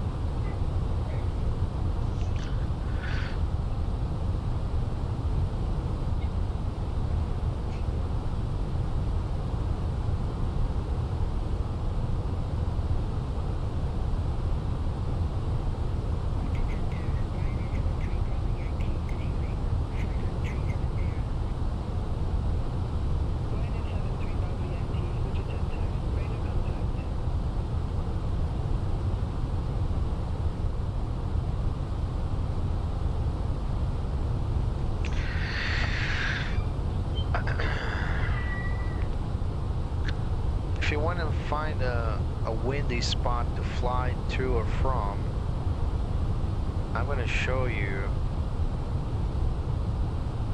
where you should go. There aren't many airfields around here, but let me tell you, you can find some very exotic winds in this location right here. So you got LEMZ. So Vigo, so this area here, this coast here, as well as this extended point here, if you want, all the way to Coruña. So from Coruña to Vigo, this piece of land here can beat some very nasty records on wind speed. Also in swell, so also in waves, but that doesn't affect flight.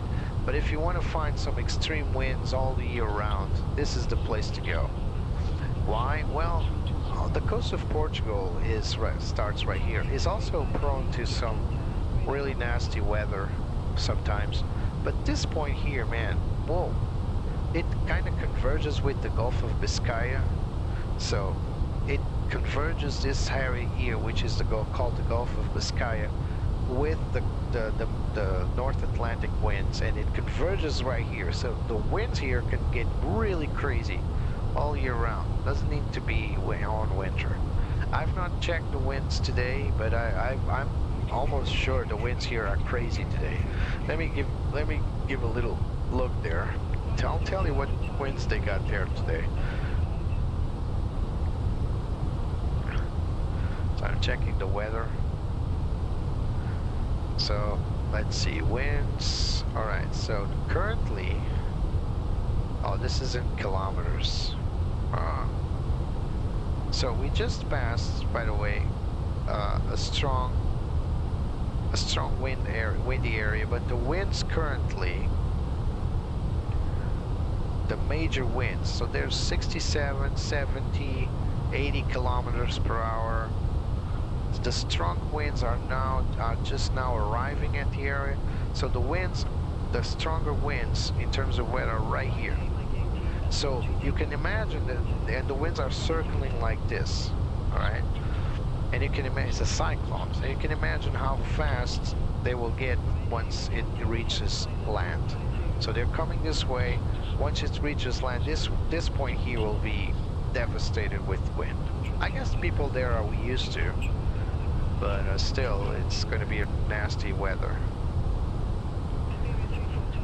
As for Portugal, well, we did have some nasty weather on the ground a couple of days ago. It really devastated the central part of Portugal. There are people without light, without electricity, without water. There are people without roofs even. So we don't want more of that. And it's really fun to chase these weather flying in Flight Simulator, but I don't encourage anybody to find any fun in bad weather, because when you get affected, you really know how nature is powerful.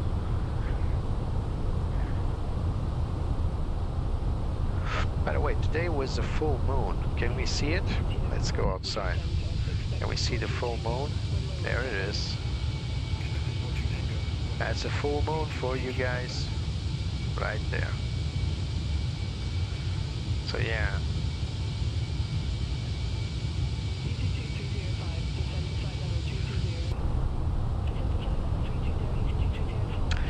So we might get some instructions to descend pretty soon. It's going to take a moment, but we will get it.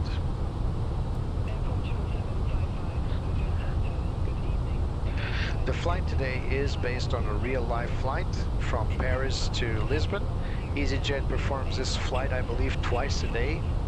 So it is a real flight. I'm saying that because most of the times I fly fictional flights.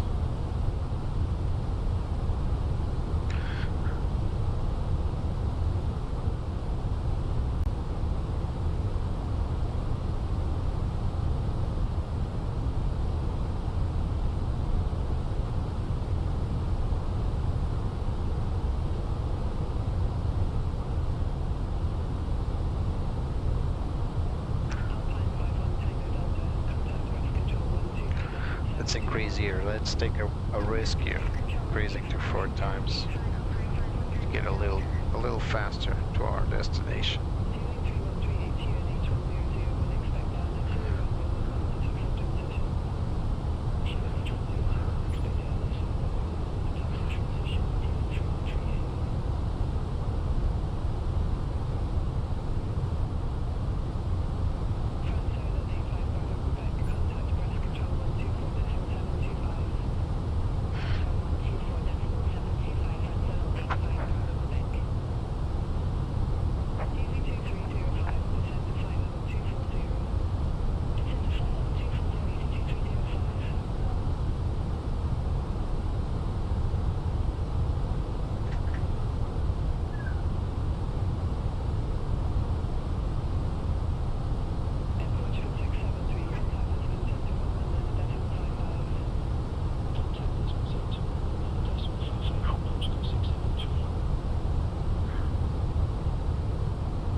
We might get a traffic warning here because we're going a little faster than expected, and that plane over there is just 300 feet.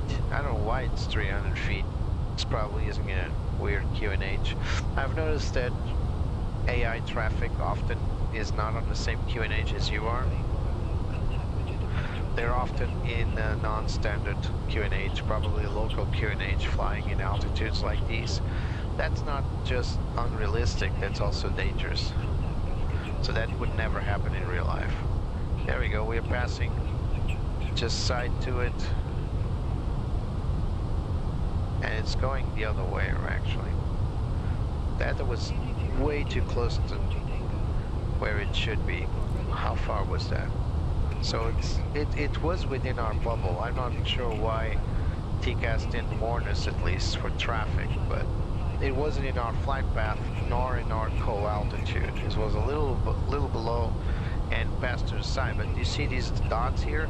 That's the 2.5 miles of range. So below 10 nautical miles, it will warn us about traffic. Not sure why it didn't here. So we're at Lisbon Center.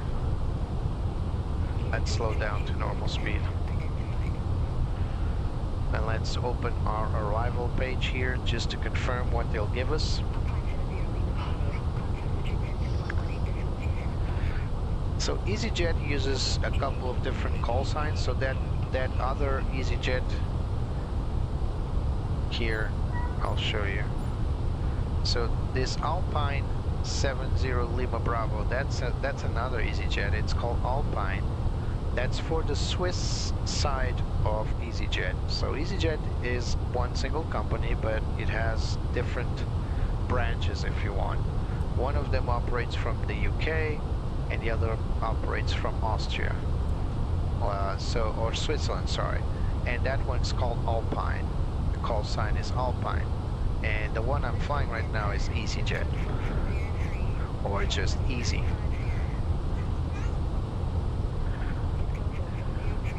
You can see the aircraft's registration, Golf Dash E Echo Zulu Alpha Oscar. So Golf Dash is a UK aircraft, a UK registered aircraft. So we are about to get our descent in for clearance probably. No, we still have some still going to pass Viseu right here, so it's going to take a little longer.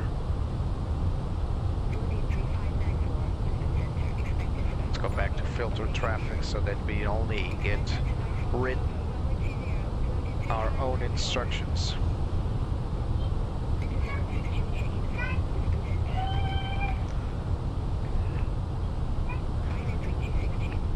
I'll show you the little map just to tell you where we are right now. So here we are. This is our funky approach, standard procedure. Like I usually say, sometimes you can see that our flight plan goes around this classified area.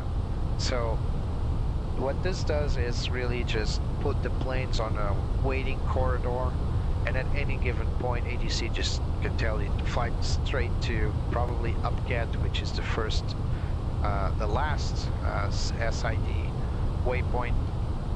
This is just designed to have planes moving in the same direction at co-altitude, like in a holding pattern, and if they so choose, they can just tell us, all right, turn right and direct to approach as they see fit, or they will force you to go all the way down to this little tip here. Doesn't happen often, as far as I can say, looking at ADS-B data. So it is most likely never going to happen. But on Flight Simulator and on Beyond ATC, it will always force you to go all the way down here. So what I do is usually, especially after a very long flight, and I just want to end the flight, I will just wait until I'm somewhere over here. I'll show you. I'll wait until I'm somewhere over here, like El Eclid, and after I go halfway, I'll just call direct to this point here. Alright, and this will give me like a straight approach to this point here, and then turn right for the ILS. Same thing with the other side of the runway. The same pattern can be found on the charts, both left to right and right to left. Different altitudes from left to right. Usually it's 8,000. From right to left, sorry, from left to right is 8,000. From right to left is 7,000 feet. And the idea is the same. You can request to turn in sooner than not having to go through all these waypoints. Again, these points exist to separate traffic, to allow ATC to have the planes all lined up, and they can call it in to turn one by one. And yeah, if there's any issue with the approach, or if they have to for some reason abort your approach or something, they can easily just send it to a holding point. And I'll show you what the holding points look like. It's really ingenious, to be honest. At first I didn't like these kinds of approaches, but now I can see the genius of them. So you see here, this is one holding point, and they can send you to this holding point, or they can make you turn left and go all the way up here to one of these two. Depends on traffic or necessity.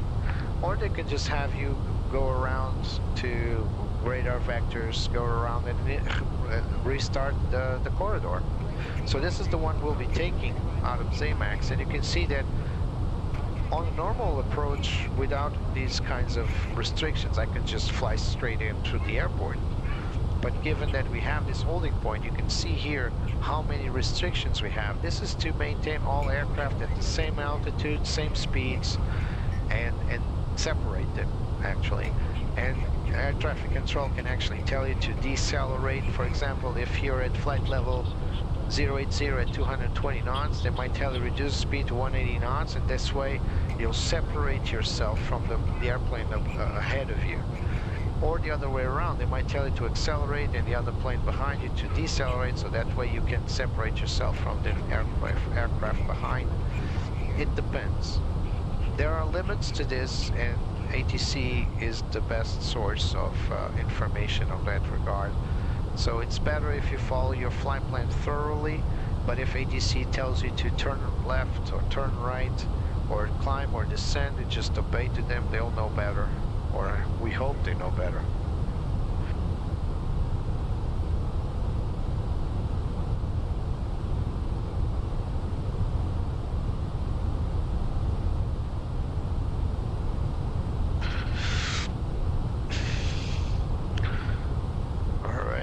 So we're very close to our top of descent.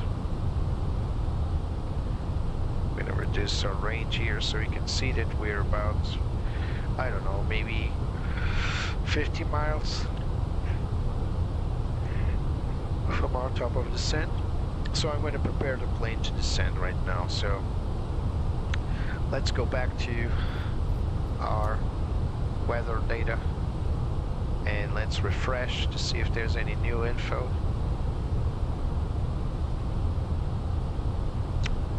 Alright, so appears to be a new METAR here.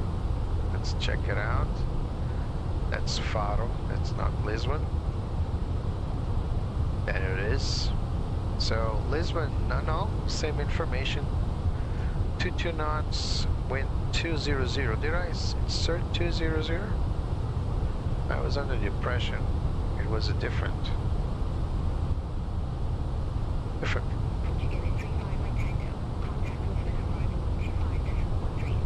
200, no, my bad. 200 and 22.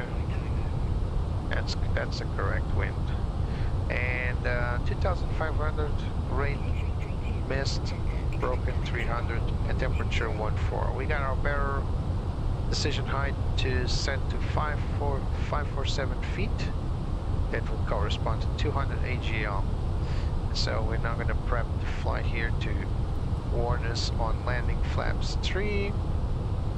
We're going to set our auto brake set to low.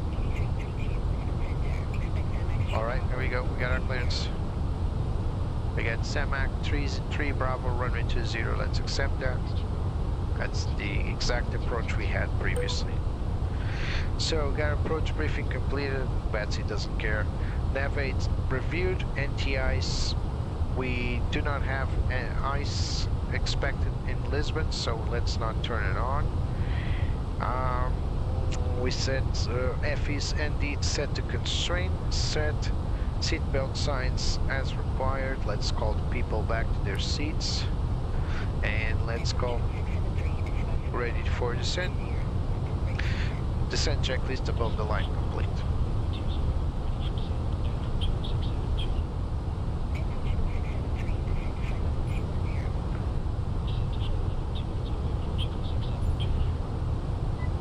Let's go. Oh my god.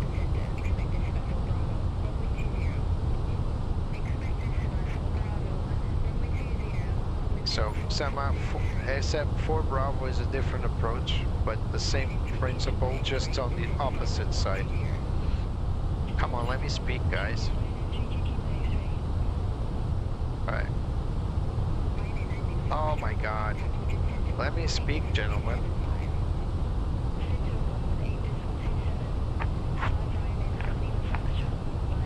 Alright, this is it. Let's go.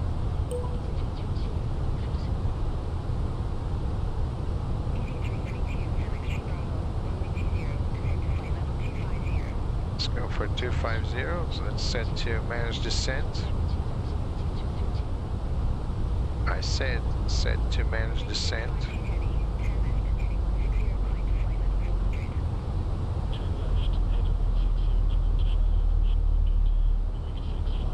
Well, let's go open descent. For some reason I can't push the button here.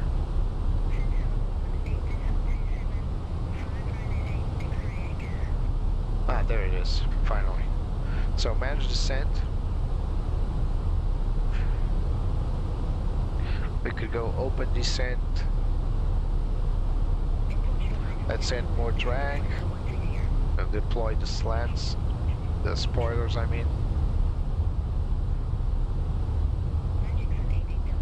There it is. Spoilers, speed brakes, whatever you want to call them. It allows the plane to dive a little faster. This is not supposed to happen. Look at that. 6,400 feet per minute on descent rate. That's just ludicrous.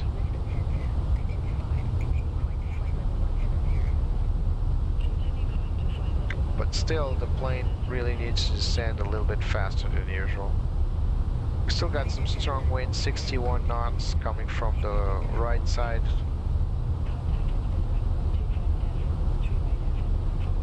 So the plane is searching for that little green circle there. It wants to reach it, so that's why it's descending so fast. This would do wonders to your ears if you were on board this plane.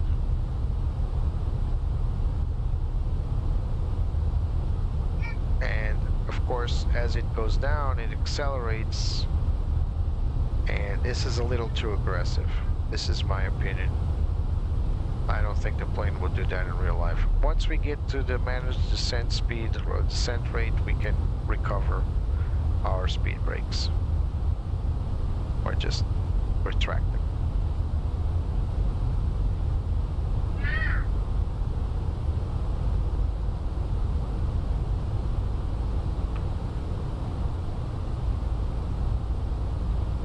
(2,500 feet).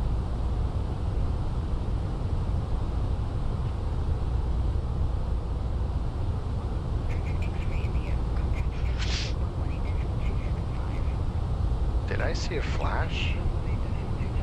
I think there's thunderstorms going on. Betsy's scared of thunderstorms, so...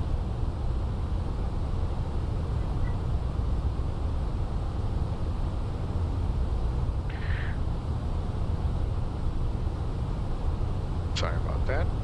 So there's the first waypoint, Semax. This one right here on the left side will correspond to that one. So we are going to see our little plane coming in shortly.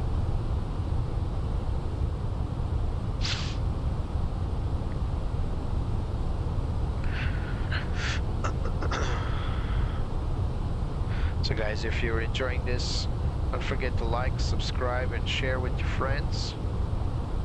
Also, remember this channel is not monetized, so if you want to help it to get more content in the near future, please do subscribe to buy me a coffee. Any amount will be welcome. Every money that I get donated will be reinvested in new add-ons. Still not clear to descend.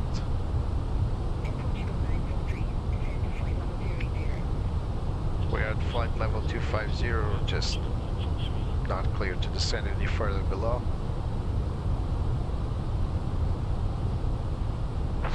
And as you look at the constraints, you'll see why we are to cross Zmax at 250. So it will never allow us to go down anyway. Even if I put a lower level here, like 2,000, 20,000 feet, if I press manage, it will still remain at 2,500 because that's the minimum altitude requirement for Zmax. So let's not do that.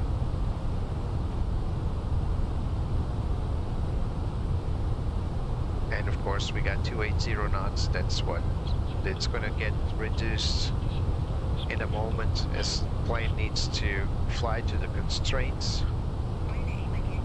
So basically constraints allows planes to accelerate or decelerate or keep above or keep co-altitude, and that helps ATC to distribute flights around the map without having being conflicted. If they're all at the same speed and altitude, then there will be no danger of them diverting or anything. Of course, they need to follow these green lines as close as they can, or the magenta lines in the Boeing. Otherwise, they will be in trouble.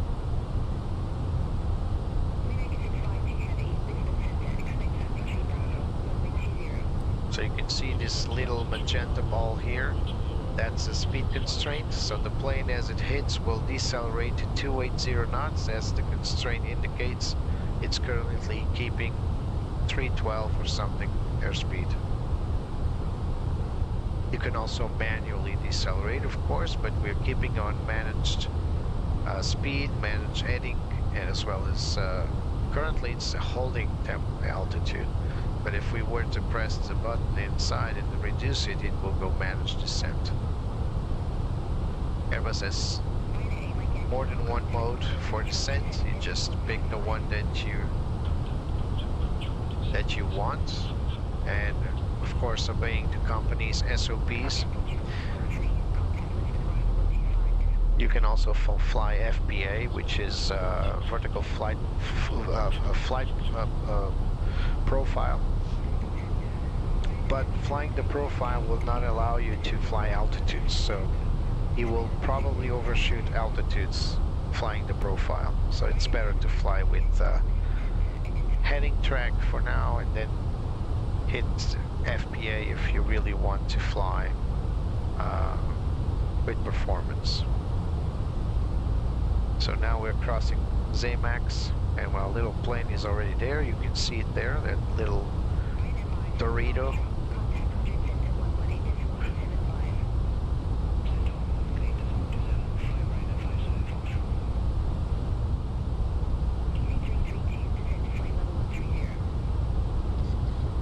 .30.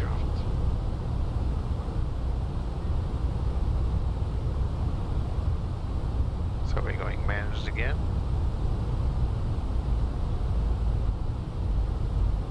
There we go, managed descent. Oh, what did I do here? What? What just happened here? Oh my. So here we go, coming down.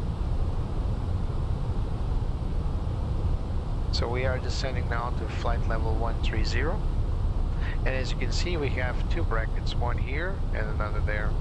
So the plane will flexibly go up and down through these brackets, maintaining an approximate 280 knots within the constraint. But for passenger comfort, it might float a bit up or a bit down. It's perfectly within tolerances. ATC will not blow your mind for 5 knots or something. It's not even that at the moment. It's 281, now 280 knots, something like that. If they want us to fly to the knot, we won't have these speed tapes. We would have actual digital readings of the airspeed. So you see, it's not really, you don't really have to go 2801, 280.00 knots. You might need to go accelerate a little bit, decelerate a little bit for passenger comfort. Same with altitudes. It's not exactly flight level 200. Might be 201, might be 198. It depends. It's all a matter of passenger comfort. There's always oscillating airport temperatures which interfere with air pressure. So yeah, another decel point right here, the magenta ball. So we're now reducing to 250 knots, which is the next constraint speed at PT 180. Sorry, 810. And there it is, maximum 250 knots. By the way, this area right here was one of the most affected with Storm Katrina, or Katrin or something.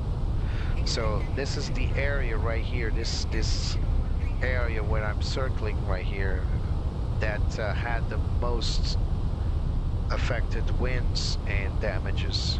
So my thoughts and prayers for people that were affected by that nasty storm a few days ago in Portugal. There are still people without power, without water, without roofs, without comms, so they can't even call the fire department because they don't have any phones available, landlines and cell phones. So real tragedy in our country. So you see the weather now is overcast. There's no indication in Lisbon that there is higher altitude clouds, but we do have very low level clouds. They're currently co-altitude with this plane right here. We can't really see it as far as I can tell. Let me center this and turn on track IR. See if we can see anybody. Oh, there it is. There's one, and there's another one. A few months ago, this would be impossible because Flight Simulator 2024 level of detail over distance was really poor, but they did a good job with this kind of updates because, you know, night flying is very important that you can see other aircraft. Also in the daytime, but at nighttime lights travel a much longer distance than just visual fuselage. And if you can't really see planes at the distance, then there's no point in using lights at all. Passing flight level 200.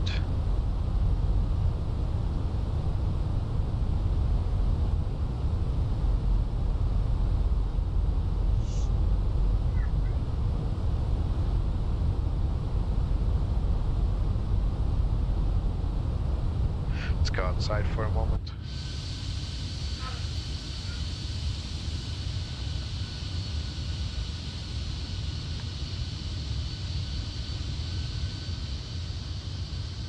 Disco 4403, descend to flight level 070.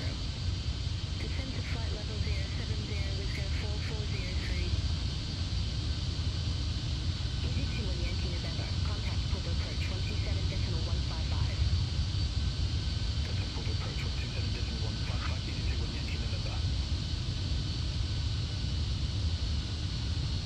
Let's go back inside. So there's some turbulence up ahead. It's now been cleared. So the weather system in terms of radar for Flight Simulator 2024 is not working correctly. So what happens now is if you cross an area where, oh, there's a holding point there, right?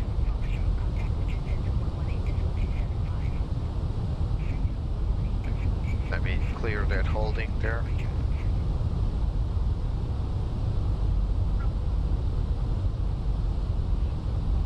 Yep, that's IMM exit.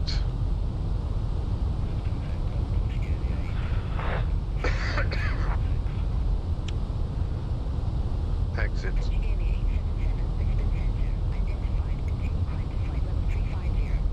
Alright, there we go.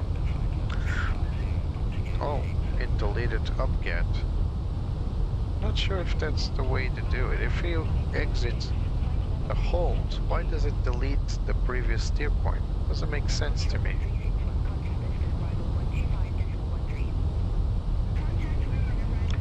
So, cocoon, then upget. So let's insert upget again.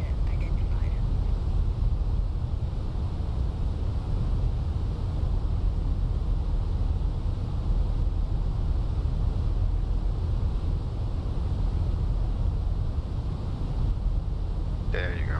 Now it's correct. Turning right to enter the first stage of the holding pattern. It's not a holding pattern per se, it's like a corridor. And this I see the planes do all the time, because they need to descend and they can't just tell them to go straight out of this point because they'll be too high. So they really need to descend to flight level 080 until they can be cleared to turn into upcat. So I really see them doing this using ADS-B as a reference.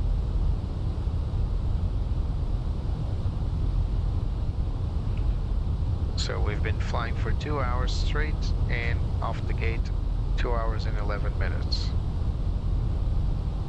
We have departed Paris, and we'll be landing at Lisbon Airport, Portugal. We're currently more or less surfing the clouds.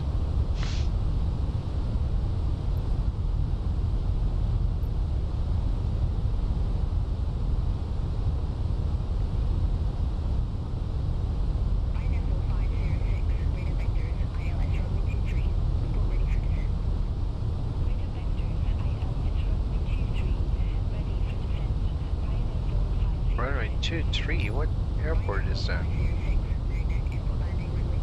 Ah, Toulouse.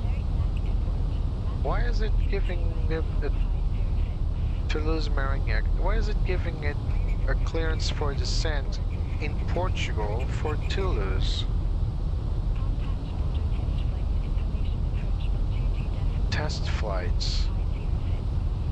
I've never seen this before.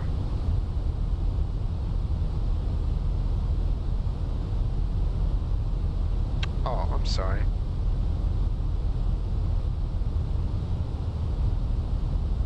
That's very odd. It kind of truncates messages here when I go up and down. See? Now I don't see Merignac. That Merignac was probably when I was flying through French airspace.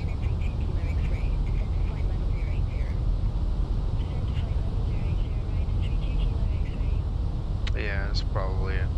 No, there it is. These are the last line. So I'm in Lisbon airspace, and it's giving this Ryanair vectors to lose Merignac. That doesn't make sense. And then it contacts Madrid Center. Weird. It's all over the place, this ATC is. Beyond ATC, it really needs some love. I mean, it's a good way to fly solo, single player, but it's very buggy. So we're about to get cleared to flight level 080 anytime.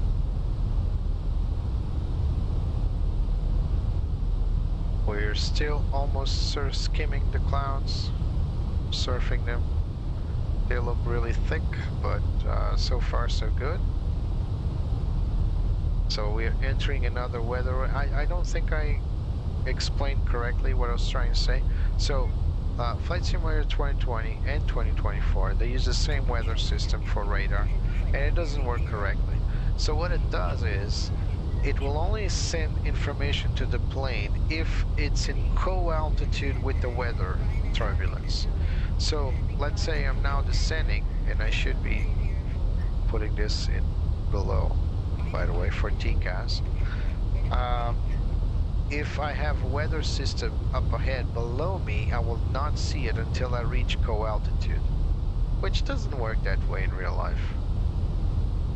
There's a reason why we can tilt our radar up and down. So now it's in calibrated mode, but if I want to, sorry, just right here in this, I believe it's +3, +5, alright, so it's in +5, and if I want to tilt down, I should be able to see weather below my aircraft, but as you can see, nothing changed because it's fixed.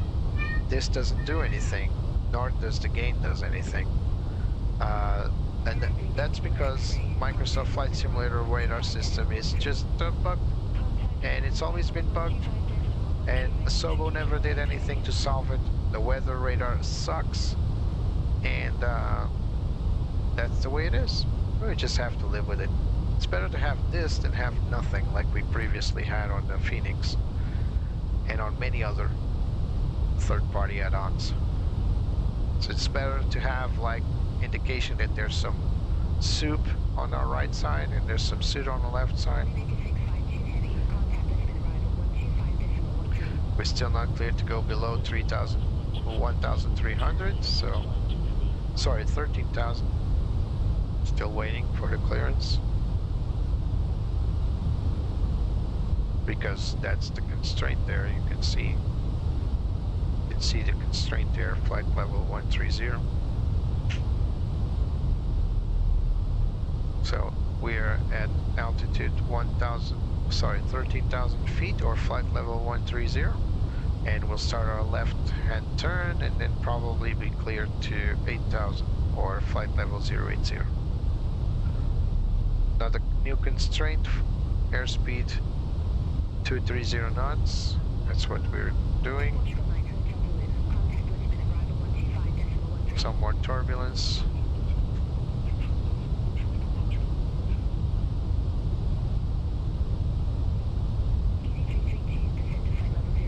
There we go. Let's go manage descent again.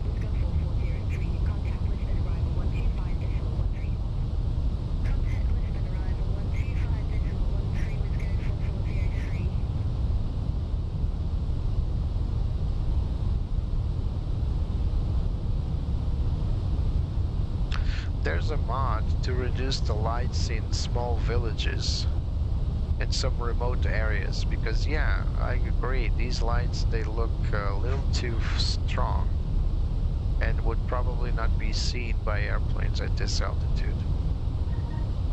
I'll try the mod in the near future, and if I feel like it's realistic, I'll just leave the mod. I don't mind these lights, but sometimes they are just overwhelming.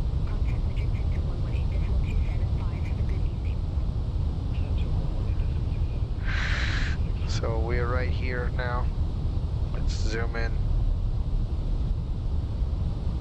This is what we'll perform, and then as we pass Eklit, I'll ask for direct to Upget, or maybe even Cocoon, because it's probably going to be accepted if I go from Eklit to Cocoon instead of Upget. We'll see. I don't know what the criteria is for the ATC to deny us that, but it often does.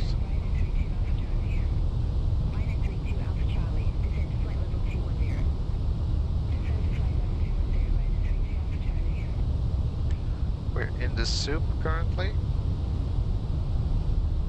Nothing too serious.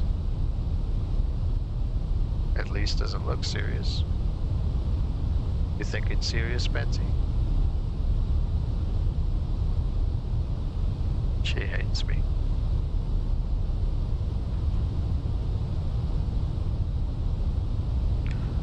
We have 1,000 feet to go to turn on our landing lines as requirement.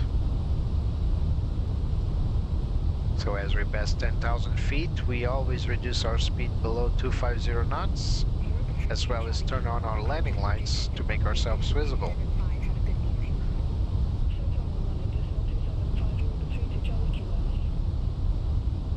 I once talked to a real-life Airbus pilot about that, and he just said, nah, we just turn off our lights as soon as the gear goes up.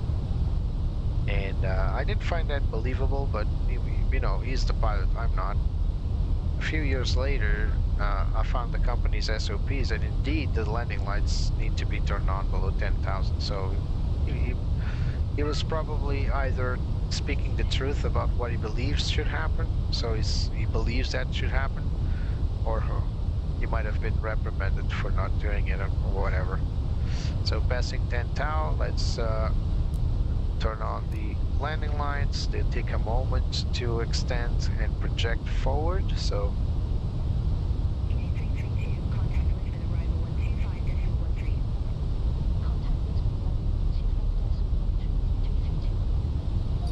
I believe they're being projected now, although we don't have any reference of them. There they are. So you see, that's our landing lights right there. 1 and 2.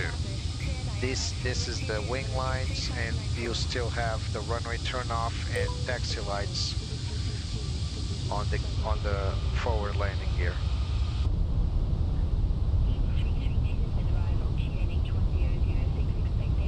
So we got 1006 as QNH. Let's set that to our performance page.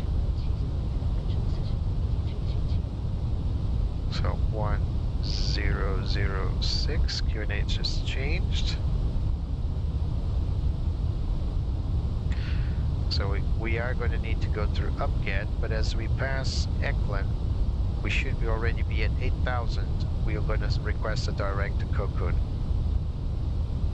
But first we need to reduce speed to 220 knots and reach 8,000 feet, or flight level 080.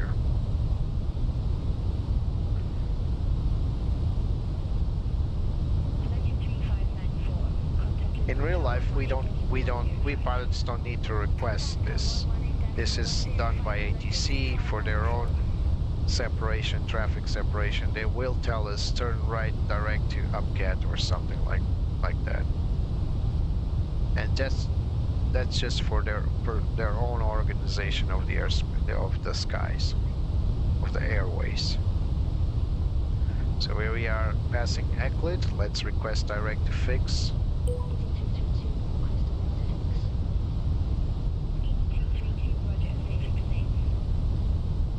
So let's go down. And should be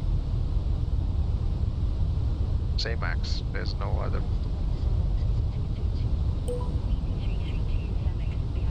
Oh, sorry, not same max. What am I saying? What am I doing? Oh my god. Of course. It's Kokon. My bad. Kokon, there is. Two. 332 confirmed direct to Kokon. Affirmative. Easy 332. Easy 332, roger. Clear direct to Kokon. Clear direct to Kokon. Easy 332. Air Portugal 673, descend to 3,000 feet, QNH 1006. There's a traffic right there. Descend to 3,000 feet. We're gonna get out of their way. 673. Cabin's ready. Ryanair 32 Kilo X-ray, descend to 3,000 feet, QNH 1006. Descend to 3,000 feet, QNH 1006, Ryanair 32 Kilo X-ray. There's a plane. Ooh, that was close. Easy 332, descend to 3,000 feet, QNH 1006. 3,000. Descend to 3,000 feet, QNH 1006, Easy 332. Easy 332, clear direct upcut, cross upcut at above 3,000 feet, cleared ILS runway 20. Alright. Clear direct upcut, cross upcut above 3,000 feet, cleared ILS runway 20, Easy 332. Let's turn on the landing system. Alright, so passing.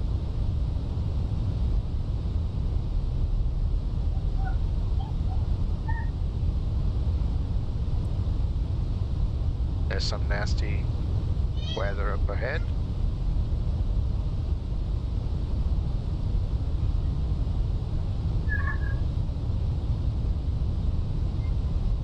Air Portugal 9 Hotel Zulu, descend to 3,000 feet, QNH 1006.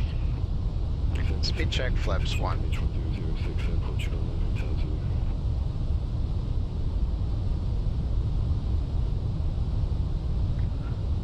So we're giving room for that plane up ahead to clear us. So I'm trying to decel for the VAP. Might as well just reduce our speed to 160 knots.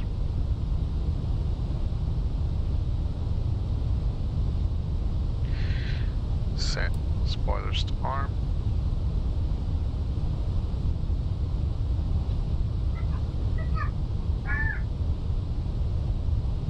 Where's the plane? There's two planes, but they're not interfering, but I believe there's another one closer to us. 2 heavy, descend to 3,000 feet, QNH 1006. Descend to 3,000 feet, QNH 1006, Mimic 652 heavy. I hope they don't cross our path or something like that. They don't seem to obey to the same stars as I do sometimes.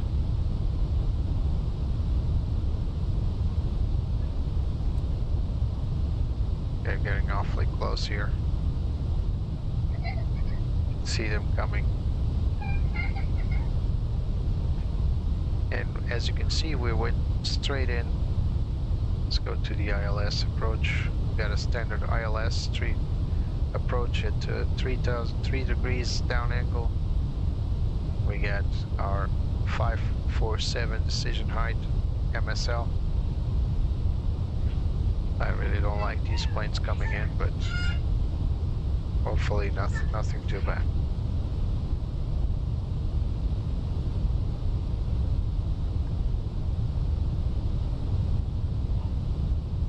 Air Portugal 673, 3 miles from Upcat, turn right, heading 240, maintain 3,000 feet until established, cleared ILS runway 20.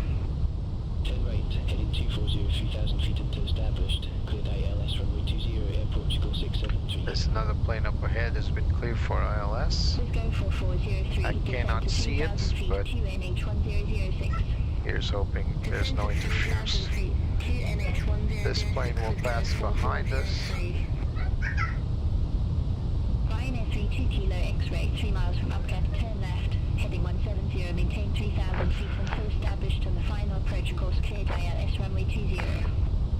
10 left, heading 170, 3000 feet until established. Cleared ILS runway 20, Ryanair 32 Kilo X-ray.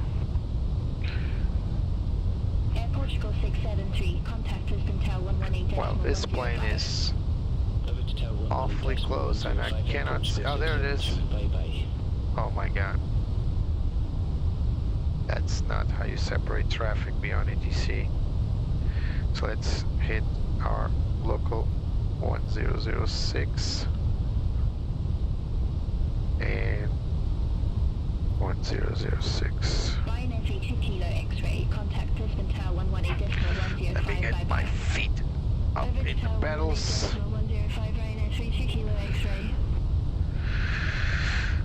Today, Track IR is not cooperating at all. Let's close the compass here.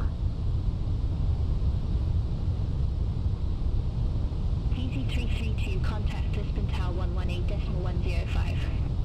Contact Tower 118.105, EZ332. It's going to be very tight, guys. Lisbon Tower, EZ332, ALS runway 20. EZ332, Let's reduce Lisbon speed. Tower continue. Local, EZ332. So VREF is 124.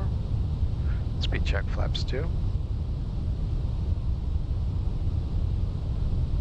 Maybe reducing speed will separate us from the planes up front. Air Portugal 673, wind 215 at 18 runway 20, cleared to land. Runway 20 cleared to land. Air Portugal 673.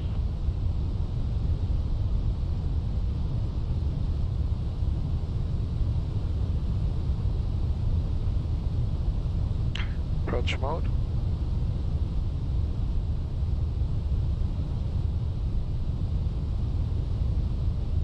Speed check flaps 3.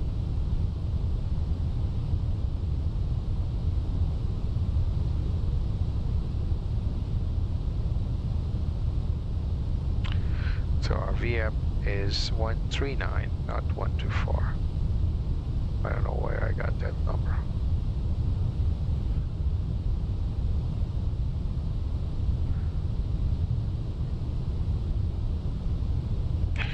Approach checklist, landing checklist. FEs as required, ND terrain was set to co-pilot.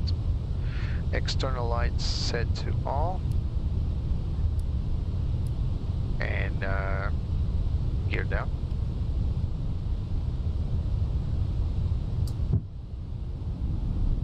Auto brakes are set.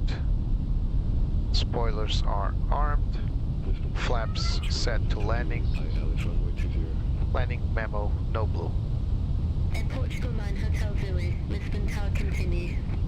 We'll go Air Portugal 9 Hotel Zulu. So you can see the plane up ahead.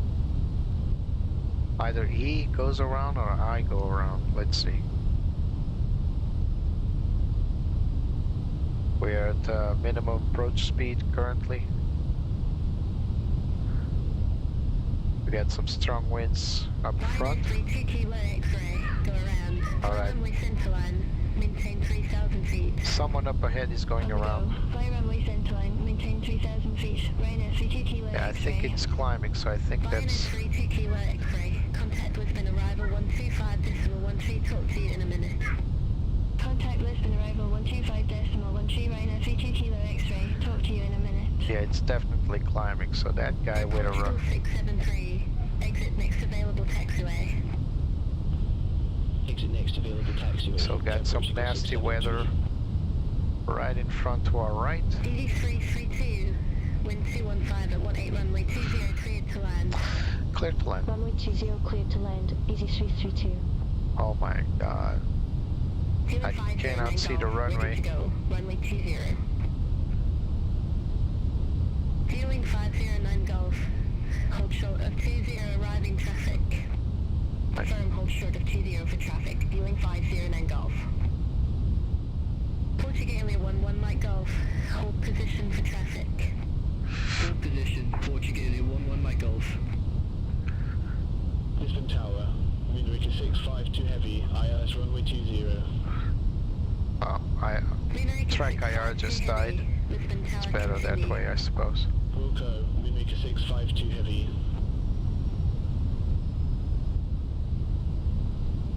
Right, runway inside. Autopilot off.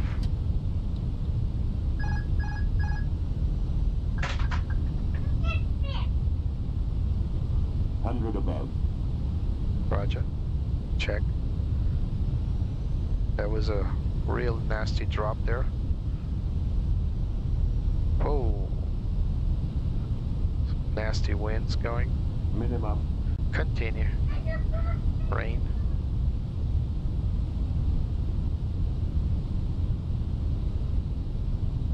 Fifty. 40. 30. 20. Retard. Nice. Reverse. Auto brake engage. Roll out.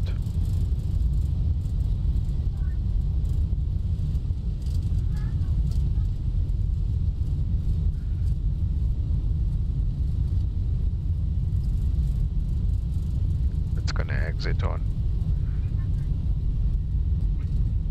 the next one. Easy 332, exit next available taxiway. Auto brakes off. Exit next available taxiway. Easy 332.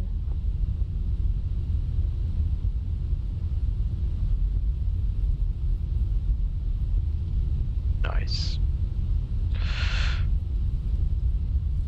Right after. Portugal 9 Hotel Zulu. Wind 215 at 18 runway 20 cleared to land. After landing Runway checklist. 20 cleared to land. Air Portugal 9 Hotel Zulu. Landing lights off. Easy 332, contact ground 121.755. Ground 121.755. Easy 332. Start. Taxi. Flight 35 Sierra November. Hold position for traffic. Nose wheel lights set to taxi. Flaps set up. Spoilers retracted and disarmed. Flight 35 Sierra November. Continue taxi. Weather radar set to off. Flight 35 Sierra Protective wind shear set off. TCAS set to off or standby. Let's call it in. Taxi to the gate. Easy 332. Request taxi to assigned gate. E332, gate 107 taxi via Hotel 3 Golf 2 Golf, Golf 1 Tango, Mike 1 Alpha 1. Over to gate 107 taxi via Hotel 3 Golf 2 Golf, Golf 1 Tango. We don't need for NTIs. Engine NTIs not required. APU bleed. Let's go for Menzies. At gate 122 request pushback. APU bleed set on. And runway turn off and nose wheel lights will be turned off at gate. And approaching the gate. Pushback approved, face north. So let's Air go. Portugal 1695. So we got gate 107. We're going to make a left-hand turn here, then go straight.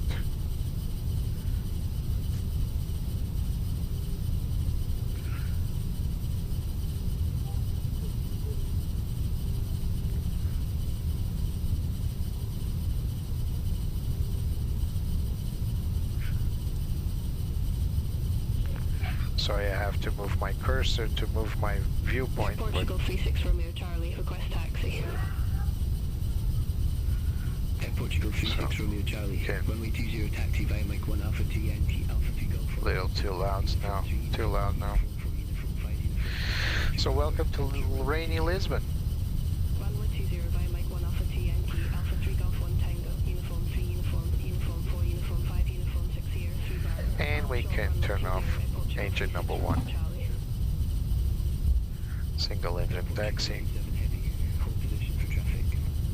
Hold position for traffic. Air Portugal 87 Heavy. Air Portugal 9 Hotel Zulu.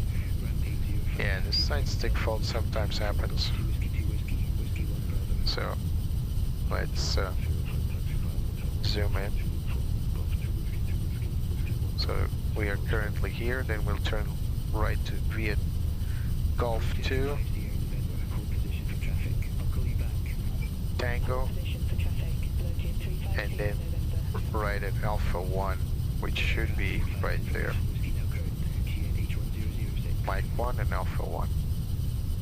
Airport So- 1695, ready to taxi to the active. Air Portugal 1695, runway 20 taxi via Alpha 3 Golf 1 Tango, uniform 2 turn right here. Runway 20 via Alpha 3 Golf 1 Tango, uniform 3 uniform, uniform 4 uniform 5 uniform 6 Sierra 3 Bravo. Hold short runway 20, Air Portugal 1695. Air Portugal 43 Mike, cross runway 20, uniform 5. Continue taxi via uniform 5 uniform, uniform 6 Sierra 3 Bravo. Cross 20, uniform 5, continue via uniform 5 uniform, uniform 6 Sierra 3 Bravo. Air Portugal 43 Mike. Air Portugal 1695, hold position for company traffic. I'll call you back. Hold position for traffic, Air Portugal 1695. All the way down to Mike 1, Portuguese 1096, which should be the second turn to the left. So this is the first one. There's the second one, Mike 1. Air Portugal 87 Heavy, continue taxi. Continue taxi, Air Portugal 87 Heavy. Limited 350 November, continue taxi. All the way down to gate 107, which should be one of the last gates here on the left. 87 Heavy, hold position for traffic. Hold position for traffic. Actually, Easyjet should operate from that terminal over there, but we'll take that one, no problem. Call you back.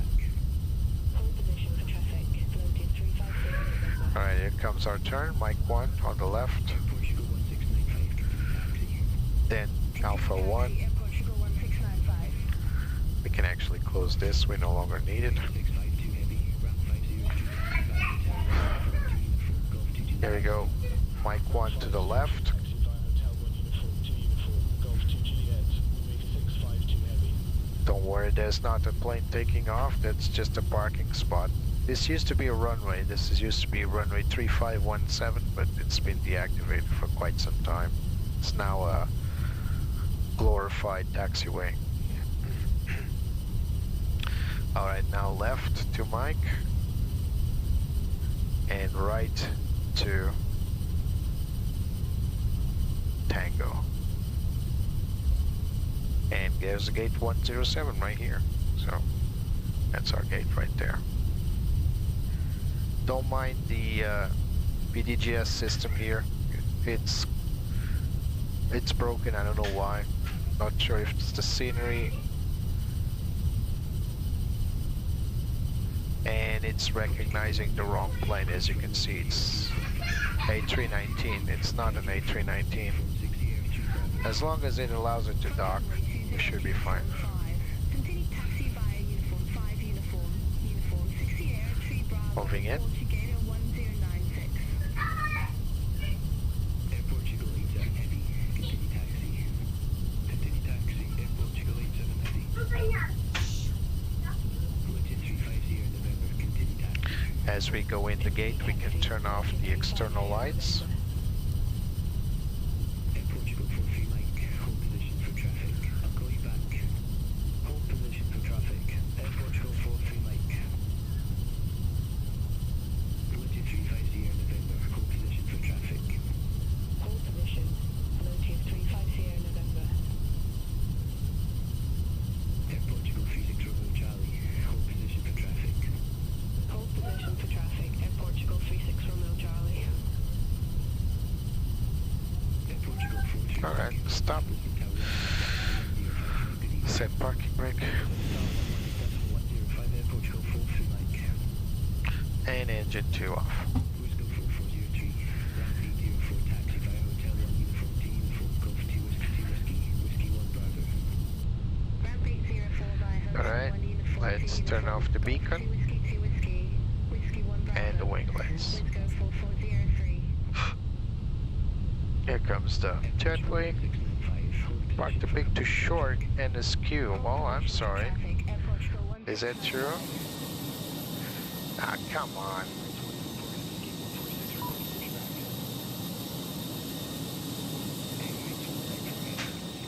It's alright.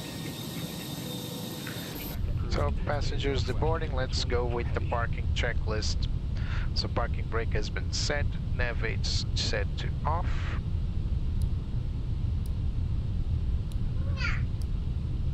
Let's also turn this off. FC reset, so we usually go like this. We go 100, 100, and 100. Contact tower 118.105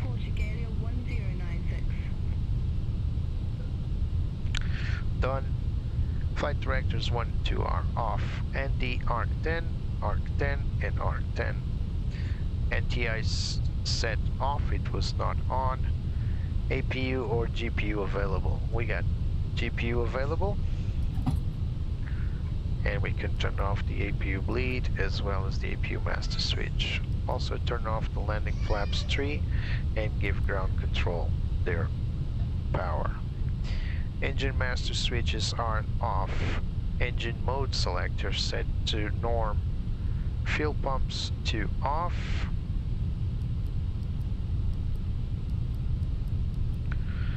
Beacon light is off. Seatbelt signs to off. External power is on. Transponder set to off. Emirates 194 Heavy, request taxi. And cockpit door to open. Let's see, do we have passengers departing? We do. So we just don't have, oh, look at that. What's going on there? Some weird, funky, yeah, GSX really needs an update apparently. So the passengers were on board, they are really bugged. They were on board, but they weren't seated. So why? Don't know. Better ask GSX. They always seem to fail at the most basic stuff. Oh well.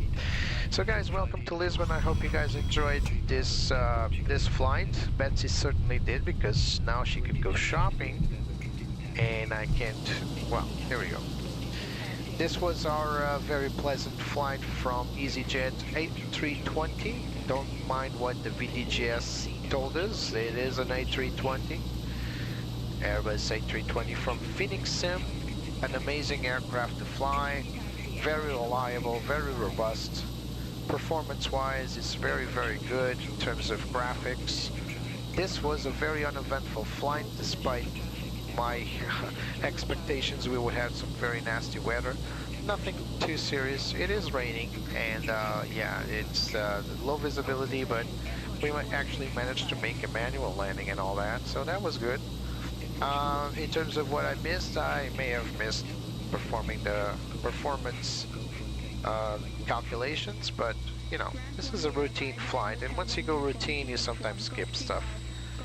I'm pretty sure no one will point a gun at my head to do everything by the book every time. This is an entertainment channel. Guys, I hope you enjoyed. Remember, leave a like, subscribe, and if you can donate to this channel via Buy Me a Coffee. There's a link in the description, there's a link in the chat for those still watching. There's also a link via QR code on your upper right screen. So guys, thank you so much. We'll see you next time out of Lisbon. Probably trying to take advantage of the bad weather again. This time hopefully we can catch some actual bad weather. Not because I want to see destruction, but I really like the challenge. So guys, thank you so much, and I'll see you next time. Bye bye. Air Portugal 36 Romeo Charlie, continue taxi. Continue taxi, Air Portugal 36 Romeo Charlie. Air Portugal 1695. I love to fly up in the sky. Through the clouds I reach so high, climbing up to touch the light. Adventure calls me day and night. Portugal 87 Heavy. The wind, it sings a melody, guiding where I long to be. I'll spread my wings and chase the sun. No limits when the dream's begun. The world below fades out of sight as I soar into the Emirates light. 194 Heavy.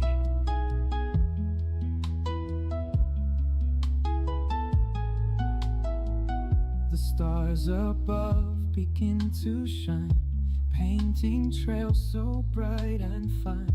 Every turn brings something new, endless skies in brilliant blue.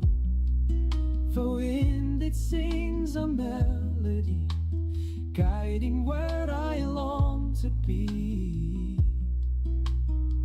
I'll spread my wings and chase the sun. No limits when the dream's begun. The world below fades out of sight as as I soared into the light.